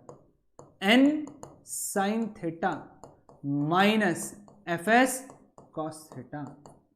समझ में आया? ये फोर्स लग रहा है कहां पे? सेंटर के तरफ। And this force provides necessary centripetal force mv1 square by r। This is our equation number 1। समझ में आया सभी को? अब बारी आती है वर्टिकल की। अब गाड़ी ऊपर भी नहीं जा रही, रोड को चीरते हुए नीचे भी नहीं जा रही, मतलब सारे ऊपर के फोर्स इज इक्वल टू सारे नीचे के फोर्स। ऊपर के फोर्स कौन से? n cos theta plus Fs sin theta, ये बैलेंस करेंगे mg को। ये हो गया हमारा इक्वेशन नंबर 2, है ना। 1 और 2 को डिवाइड करेंगे हम लोग, तो क्या बनेगा? n sin theta minus Fs cos theta upon n cos theta plus Fs sin theta. m cancel हो जाएंगे तो आ जाएगा v1 स्क्वायर अपॉन rg। ठीक है, Fs की जो मैक्सिमम वैल्यू है वो है μs इंटू n, है ना। ये यहां सब्सटीट्यूट करेंगे, n कॉमन निकाल के कट कर देंगे तो क्या बच जाएगा यहां पे? sin theta minus μs cos theta upon cos theta plus μs sin theta is equal to v1 square by rg। ऊपर से cos थीटा कॉमन निकाला, नीचे से भी cos थीटा कॉमन निकाला, तो क्या बन जाएगा? है ना, क्या हो जाएगा equation? Therefore v1 square by rg is equal to, अब cos थीटा अगर कॉमन निकलेगा तो पहला टर्म हो जाएगा sin theta upon cos theta, that is tan theta, minus mu S upon cos theta common निकला तो 1 plus mu S tan theta. Common निकालना है, कॉस थीटा कॉमन निकालो, ठीक है। आरजी इधर गया और रूट ले लिया तो V1 is equal to square root of R G bracket में tan theta minus mu S upon 1 plus mu S tan theta, and this is the value of lower speed limit, है ना। This is the formula for lower speed limit, है ना। मतलब इससे कम speed से नहीं चलाना, ये लोअर है ना। ये कम से कम इतनी स्पीड मेंटेन करो ये रोड पे चलते चलते, तो ही तुम इससे टर्न ले पाओगे, नहीं तो टर्न नहीं ले पाओगे, ठीक है। समझ में आया। अब इसके लिए एमसीक्यू का बहुत इंपॉर्टेंट पॉइंट है ना, एमसीक्यू वाला पॉइंट जो बहुत इंपॉर्टेंट है। अगर mu S is greater then और इक्वल टू tan थीटा, है ना। जब म्यू एस की value, what is mu S? Coefficient of static friction. ये tan थीटा से ज्यादा होता है या उसके इक्वल होता है, यहां पे सब्स्टिट्यूट करोगे, अगर इक्वल है तो ये टर्म जीरो हो जाएगा, tan theta minus tan theta zero. और अगर ज्यादा है म्यू एस tan थीटा से, म्यू एस tan थीटा से ज्यादा है तो ये टर्म निगेटिव आ जाएगा। रूट के अंदर निगेटिव टर्म चलता नहीं है, मतलब वेलोसिटी रूट ऑफ निगेटिव कैसे आ सकती ना, तो उस केस में जो मिनिमम स्पीड हो जाएगी वो हो जाएगी जीरो, मिनिमम स्पीड जीरो हो जाएगी। तो मिनिमम स्पीड जीरो कौन से कंडीशन पे होती है? जब म्यू एस tan थीटा से बड़ा है या उसके जितना है, तो मिनिमम स्पीड जीरो होती है, ठीक है। सभी को ये फॉर्मूला बहुत अच्छे से याद रखना जरूरी है लोअर स्पीड लिमिट का, ठीक है। चलो अब नेक्स्ट कॉन्सेप्ट की तरफ बढ़ते हैं, expression for upper speed limit, है ना। अपर स्पीड लिमिट का एक्सप्रेशन अगेन हम लोग क्या करेंगे, यहां पे वही बैंक रोड बनाएंगे, बैंक कर्व रोड, ये एंगल ऑफ बैंकिंग, ये अपना गाड़ी है और ये उसके हेडलाइट्स और यहां पे स्टीयरिंग, ठीक है। अब इस पे लगने वाले फोर्सेस, ठीक है, इस पे फोर्स कौन से लग रहे हैं? सबसे पहले इसका वेट mg। तुमको दोनों केस में फ्री बॉडी डायग्राम बनाना जरूरी है ना। नॉर्मल रिएक्शन n ऊपर, n का ये कंपोनेंट क्योंकि ये थीटा हो जाएगा तो बन जाएगा ये n cos थीटा और ये बन जाएगा n sin थीटा, ठीक है। अब कंडीशन ये है कि जो V2 है that is greater than root RG tan theta, ठीक है। जो V2 है ये रूट RG tan थीटा से ज्यादा है, ठीक है। तो उस केस में पता है क्या होगा कि ये जो m V2 square by R है ये n sin थीटा से ज्यादा हो जाएगा, है ना। और ये टर्म था सेंट्रीफ्यूगल फोर्स का, यानी उस पे बाहर लगने वाला फोर्स ज्यादा हो गया, सेंट्रीफ्यूगल फोर्स। ये एक्सप्लेन नहीं है टेक्स्ट बुक में, ध्यान से समझना अच्छे से कि ये जो mv2 स्क्वायर बाय r है उस गाड़ी पे लगने वाला फोर्स जो कि सेंट्रीफ्यूगल फोर्स है, बाहर लगने वाला फोर्स, ये ज्यादा है। तो गाड़ी की फेंके जाने की टेंडेंसी किधर है? ऊपर। और जहां होती है फेंके जाने की या जाने की टेंडेंसी या मोशन की टेंडेंसी, उसके अपोजिट लगेगा फ्रिक्शन। तो फ्रिक्शन जो है यहां पे ऐसा लगेगा, ये फ्रिक्शन का डायरेक्शन है, समझे। अब यहां पे अगर अपन ने इसको रिजॉल्व किया तो ये थीटा रहेगा, क्योंकि ये थीटा है तो ये थीटा, तो ये हो गया fs cos थीटा और ये बन गया fs sin थीटा, ठीक है। fs cos theta fs sin theta, समझा। अब हम लोग बनाएंगे इसके इक्वेशंस, ठीक है। अब सेंटर के तरफ n sin थीटा लग रहे हैं, सेंटर के तरफ fs cos थीटा लग रहे हैं, तो नेट फोर्स सेंटर के तरफ हो गया n sin theta plus fs cos theta, और that should provide necessary centripetal force, है ना। वही तो सेंट्रीपिटल फोर्स रहेगा, जो फोर्स सेंटर के तरफ लगता है, नेट फोर्स सेंटर की तरफ लगता है, that provides necessary centripetal force. दूसरा, सारे ऊपर के फोर्स इज इक्वल टू सारे नीचे के फोर्स, तो n cos theta is equal to fs sin theta plus mg। ये हमारा इक्वेशन 1 था। fs sin थीटा इधर गया तो n cos theta minus fs sin theta that is equal to mg। ये हमारा इक्वेशन 2 हो गया। अब हम लोग इक्वेशन 1 को इक्वेशन 2 के साथ में डिवाइड करते हैं तो क्या मिलेगा, n sin theta plus fs cos theta upon n cos theta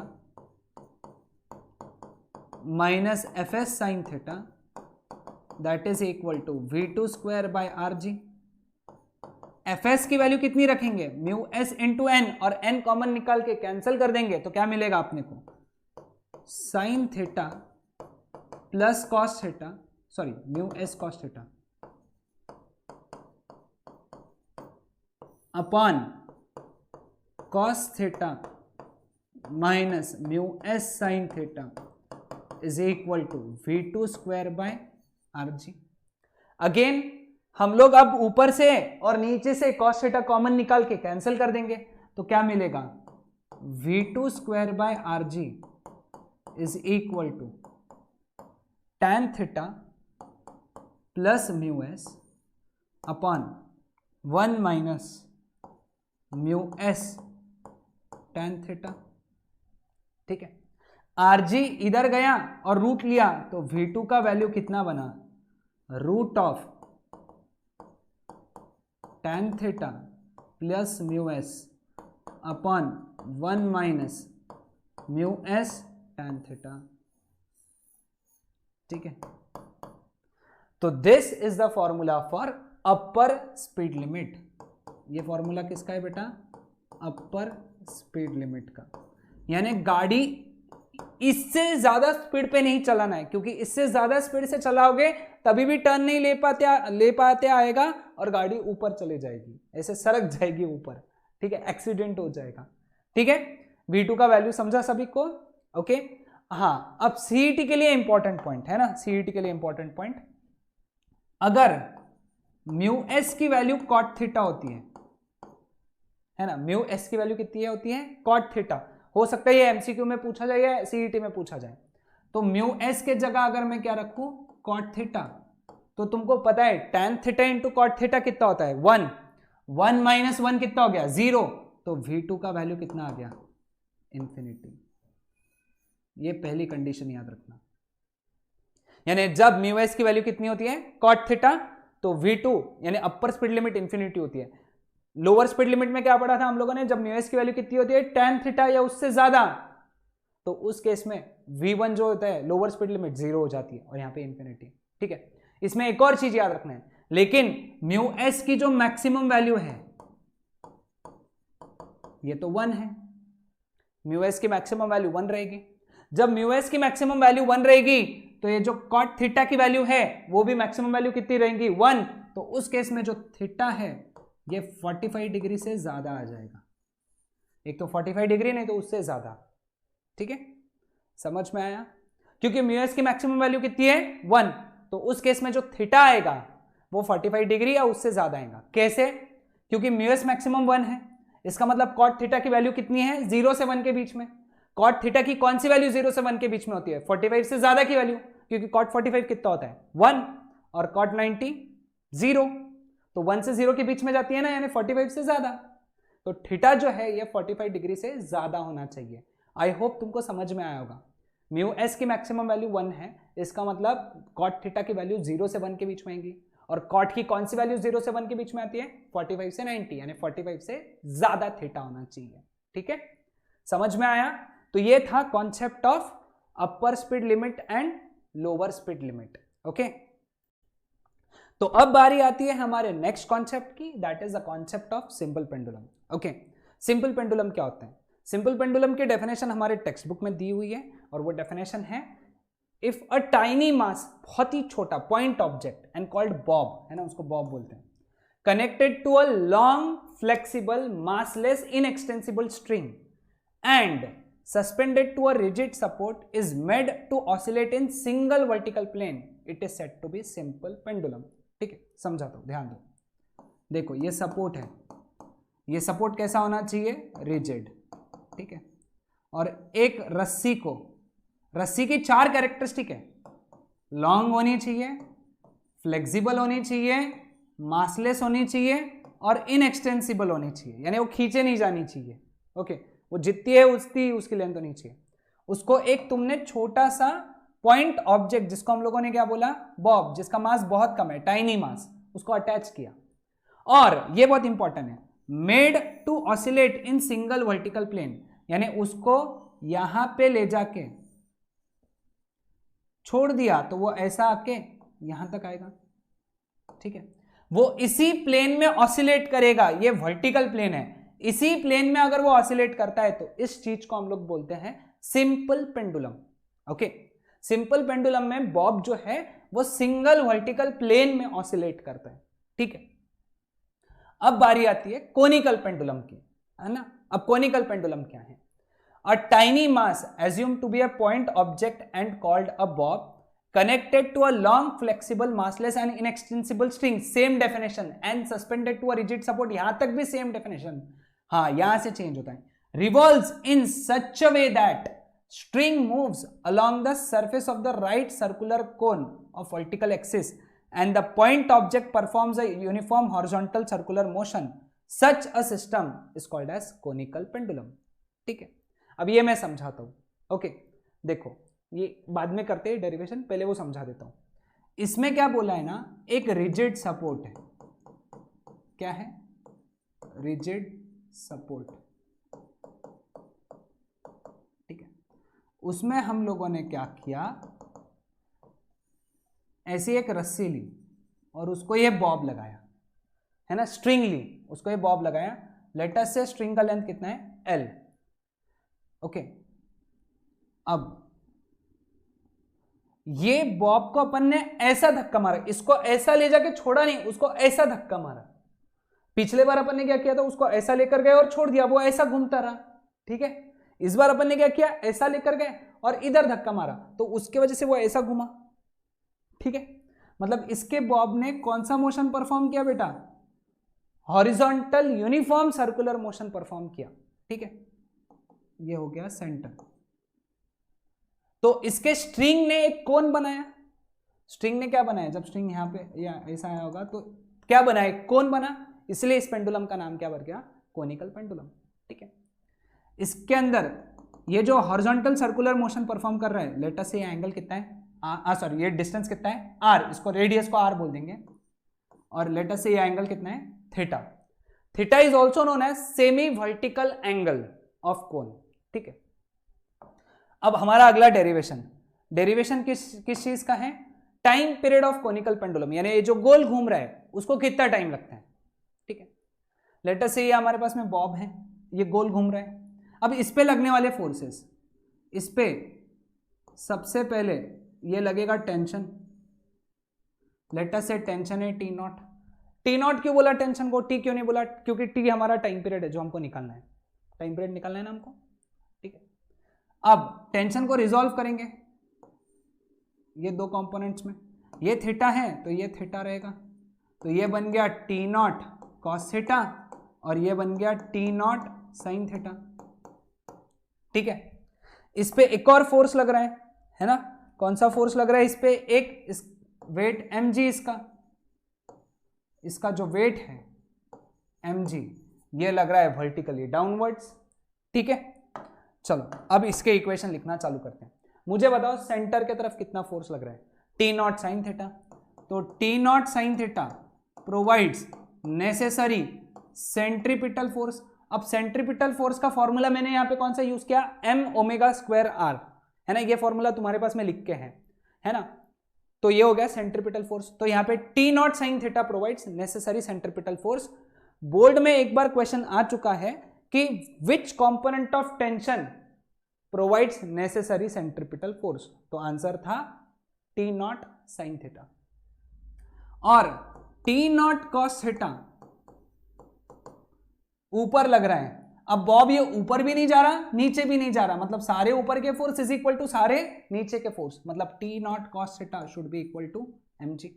divide करो तो क्या मिला, tan theta is equal to omega square r upon g, ये इधर आ गया, तो omega square is equal to g, tan theta को g बाय r, मैंने tan थीटा को लिखा sin theta upon cos theta, जानबूझ के लिखा उसको, है ना। यहां पे याद रखो, इस स्टेप में अपन tan थीटा को sin theta upon cos theta लिखेंगे। ओके, अब ट्रायंगल देख लो, ये ट्रायंगल दिख रहा है, ये ट्रायंगल में sin थीटा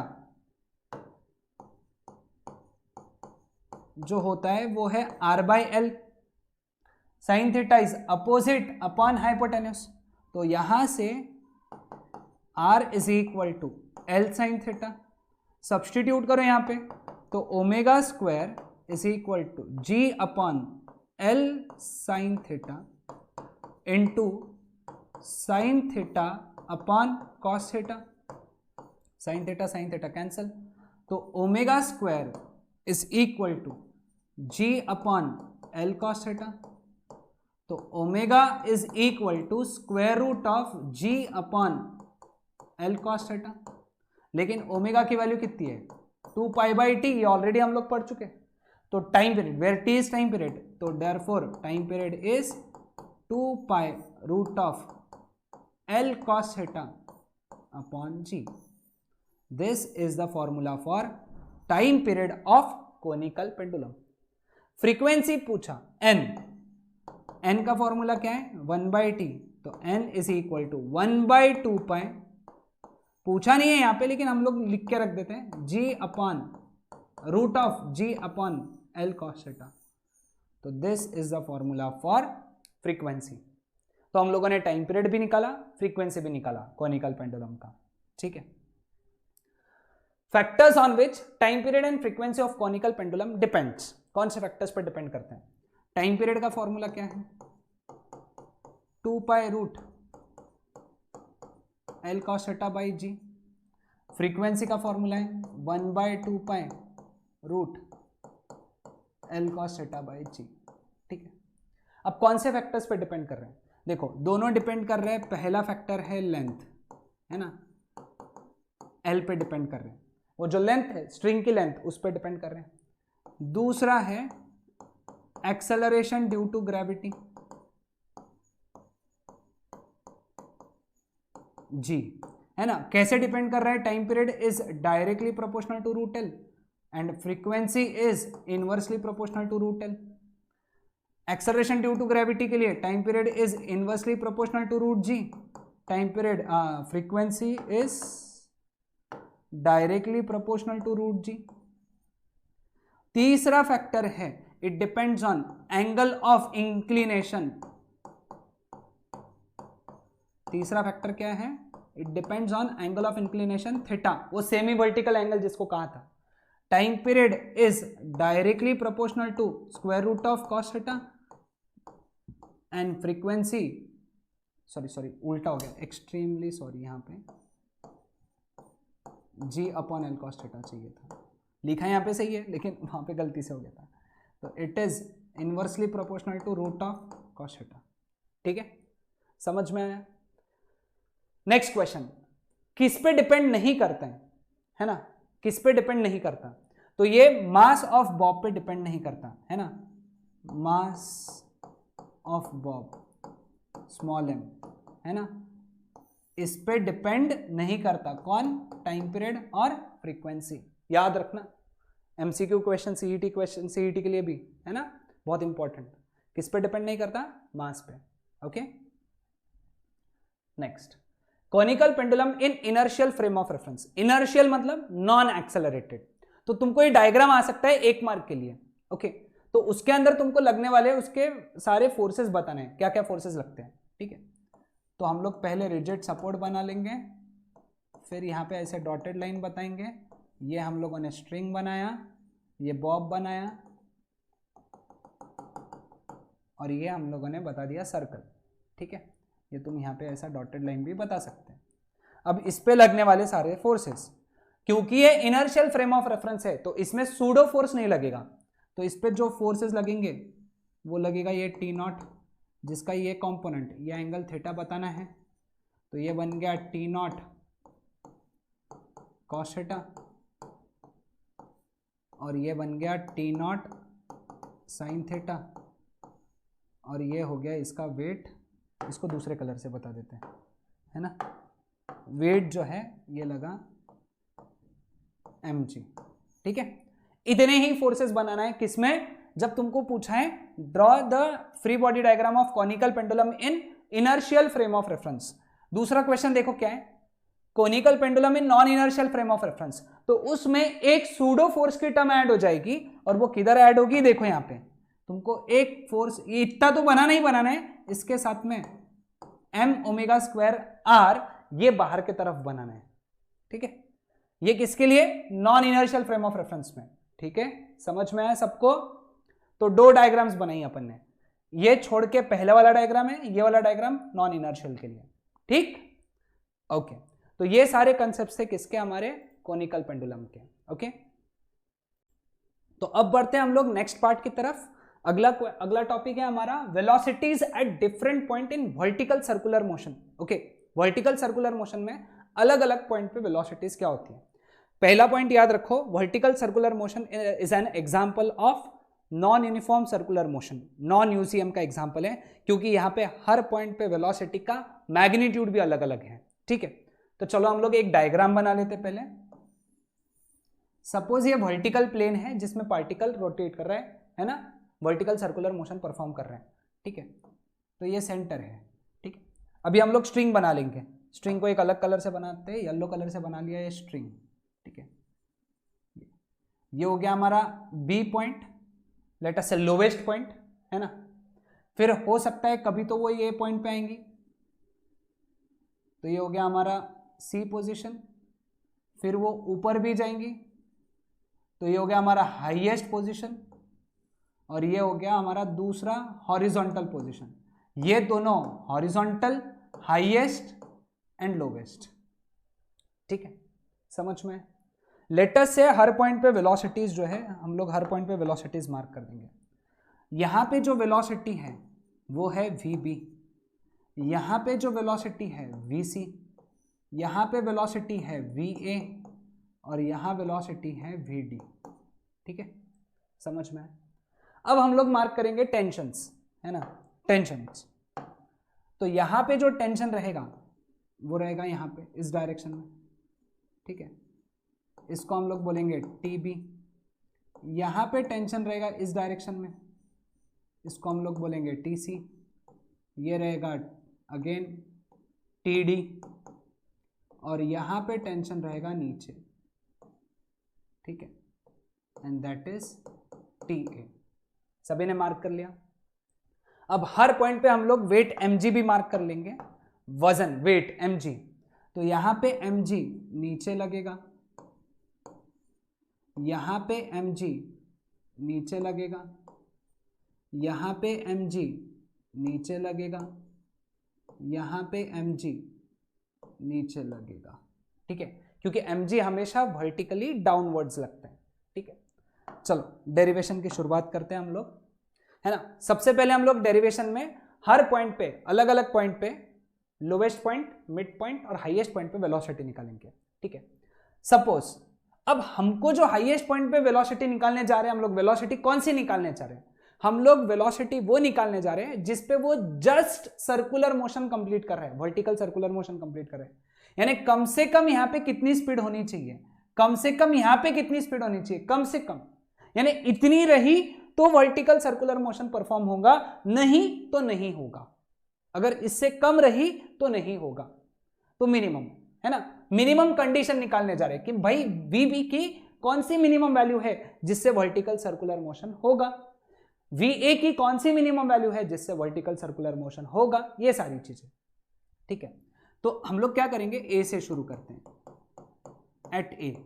ठीक है, ए पॉइंट पे सेंटर के तरफ कितने फोर्सेस लग रहे हैं, दो, एक लग रहा है टीए और एक लग रहा है एमजी। ये दोनों मिलके क्या प्रोवाइड करेंगे, नेसेसरी सेंट्रिपिटल फोर्स, जो कि रहेगा m we A square by r, ठीक, एम ये वी ए है, ठीक है। But to just complete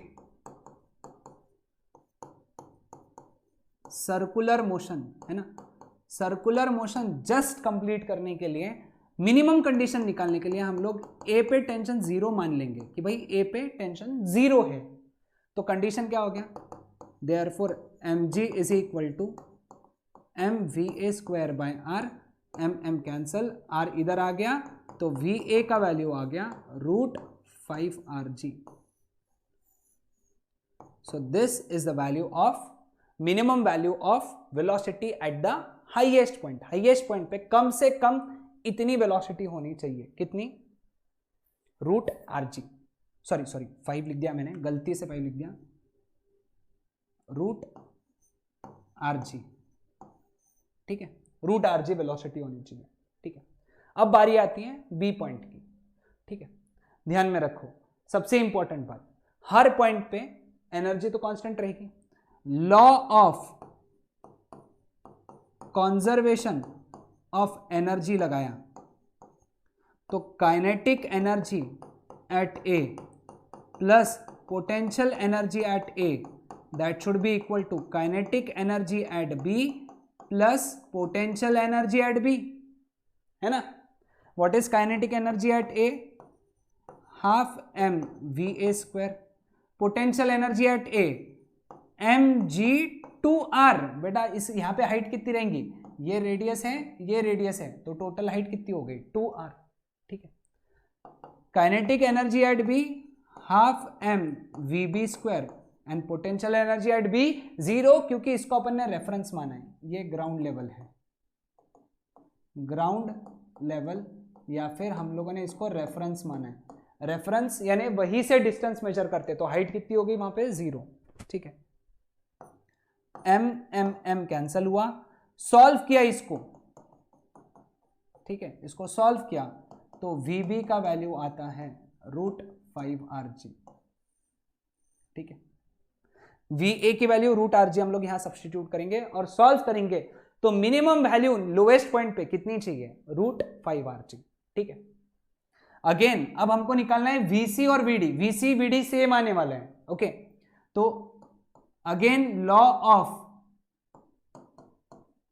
conservation of energy अगर लगाया तो kinetic energy at A plus potential energy at A that should be equal to kinetic energy at C plus potential energy at C, ठीक है। What is kinetic energy at A, half M we A square, potential energy at A M G two R, kinetic energy at C half M V C square and potential energy at C M G are, ठीक है। सब में से m cancel हो गया, VA की value डाली और ये सॉल्व किया तो VC और VD सेम आएंगे √3rg के बराबर, ठीक है। तो ये है मिनिमम वेलोसिटीज जो हमको चाहिए हर जगह पे जिससे वर्टिकल सर्कुलर मोशन कंप्लीट हो, ठीक है। तो ये कंसेप्ट समझ में आया सबको। अब अगला कॉन्सेप्ट है ना, अगला कॉन्सेप्ट है डिफरेंस इन टेंशन, है ना, difference in tension eight lowest and the highest point, okay. Highest और लोवेस्ट पॉइंट पे टेंशन में डिफरेंस क्या निकालना, कितना होता है, ये निकालना है, ओके। तो ये डायग्राम में ऐसे रखता हूँ, वो एक्चुअली क्या हो गया है, वो पॉइंट उसके ऊपर आ गया है ना। तो मैं एक काम करता हूँ, ये हेडिंग तुम ये नोट डाउन कर लो और ये हटा देता हूँ, नहीं तो ये डायग्राम सही से नहीं दिखेगा तुमको, ओके। हम क्या निकालने जा रहे हैं, difference in tension eight lowest and the highest point, यानी हमको निकालना है TB माइनस TA, ये कितना है, ठीक है, TB माइनस TA निकालना है, ठीक है। अभी मैं हटा देता हूँ ये हेडिंग, है ना, सो दैट हमको डायग्राम दिखे, ठीक है। तो A पे अगर इक्वेशन लगाया हम लोगों ने, नेट फोर्स सेंटर के तरफ कितना हो गया TA प्लस mg, और ये हो गया VA स्क्वायर बाय R के इक्वल, हमारा हो गया इक्वेशन नंबर 1, ठीक है। अब बी पे अगर इक्वेशन लगाया तो टीबी सेंटर के तरफ लग रहा है, एमजी सेंटर से दूर लग रहा है, तो नेट फोर्स सेंटर की तरफ कितना लग रहा है? टीबी माइनस एमजी, और ये किसके इक्वल रहेगा? M v B square by r के इक्वल, है ना। Centripetal force, net force centre के तरफ is equal to centripetal force, ठीक है। 2 माइनस 1 किया तो T B minus m g minus T A minus m g, m by r common, v B square minus we A square, ठीक है। तो T B minus T A is equal to minus m g minus 2 M G उधर चला गया 2 M G plus M by R bracket में V B square minus we A square, ठीक है। Now law of conservation of energy, according to law of conservation of energy, kinetic energy at A plus potential energy at A, ये लिखना पड़ेगा तुमको exam में, kinetic energy at B plus potential energy at B. क्या आ जाएगा यहां पे? तुम यहां पे डायरेक्ट वीबी वीए के वैल्यू सब्स्टिट्यूट नहीं कर सकते, ध्यान में रखना, मुझे पता है, मैंने लेक्चर में बताया है अभी, और वो वैल्यू सब्स्टिट्यूट करोगे तो आंसर भी आ जाएगा, जो हम लोग डिराइव करने जा रहे हैं वही आंसर आएगा, लेकिन सब्स्टिट्यूट नहीं कर सकते, हमको ये प्रूव करके दिखाना है। वैल्यू डायरेक्ट वीबी और वीए के नहीं रखना, okay. Half M we A square plus m ji two r that is equal to half M v B square plus 0, सब में से m कैंसिल हुआ, मल्टीप्लाई बाय 2 किया, ठीक है, 2 से मल्टीप्लाई किया तो क्या बन गया? V A square plus 4 R G is equal to V B square, तो therefore V B square minus we A square is equal to 4 R G हुआ। ये सब्स्टिट्यूट करेंगे इक्वेशन 3 में, ठीक है, तो ये हो गया इक्वेशन 4 फ्रॉम 3 and 4, ठीक है। सब बोर्ड्स में ऐसा लिखना पड़ता है। क्या आ जाएगा? T B minus T A is equal to 2 M G plus M by R bracket में V B square minus we A square, कितनी वैल्यू है इसकी?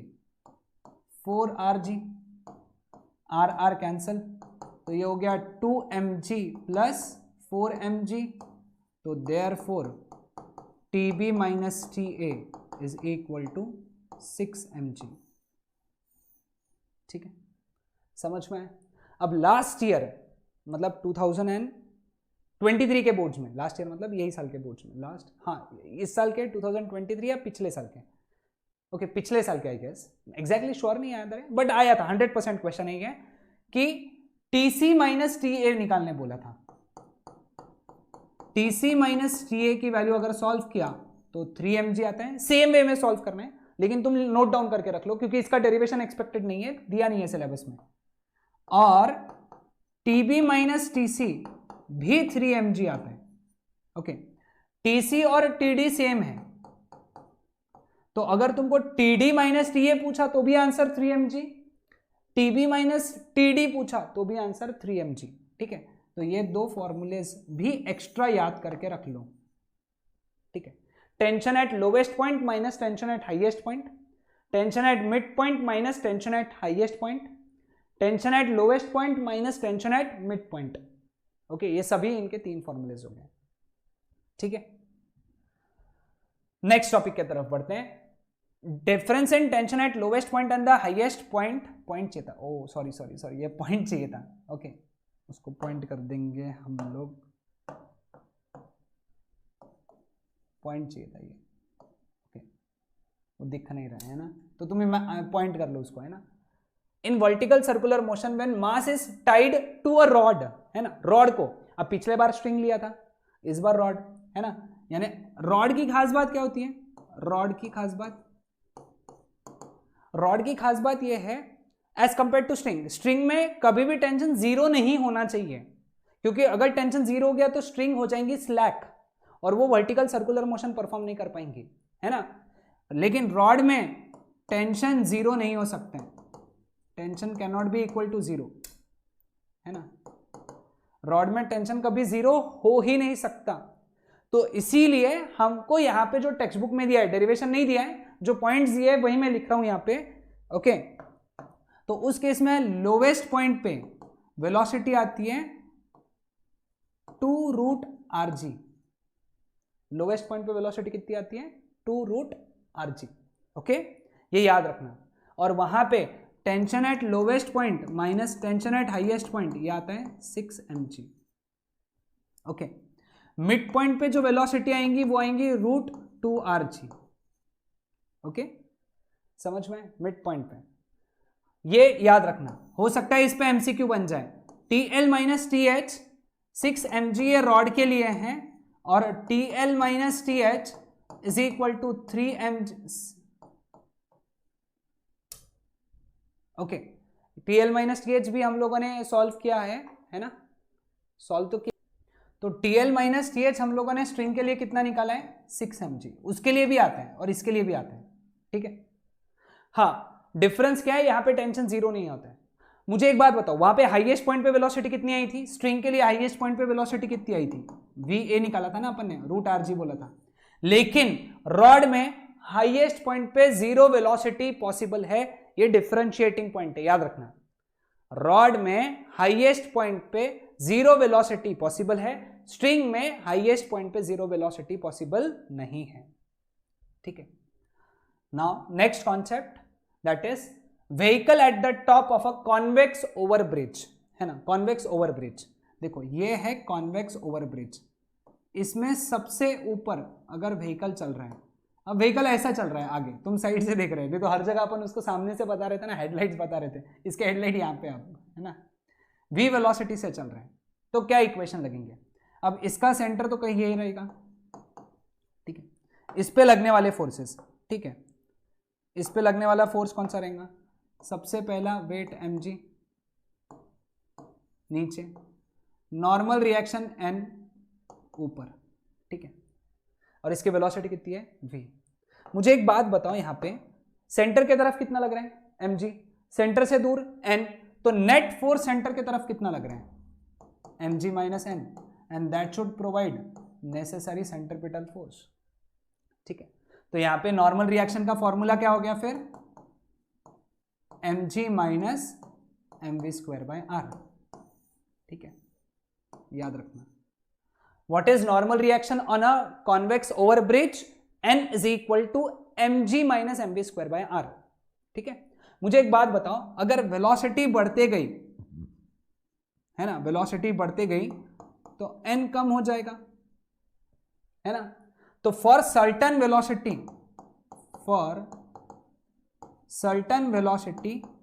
n का वैल्यू 0 हो जाएगा, तो मैं for certain v max n becomes 0।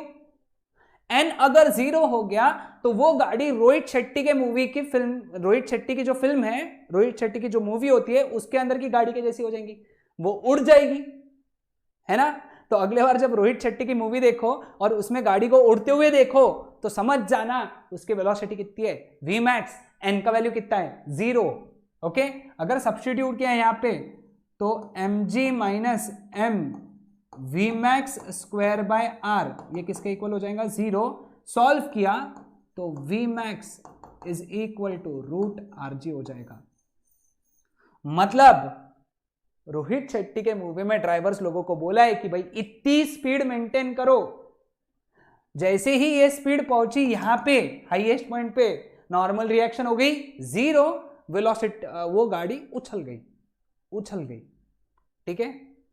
Clear हुआ सबको ये कॉन्सेप्ट। तो ये कॉन्सेप्ट किसका था, vehicle at the top of convex over bridge का, ठीक है।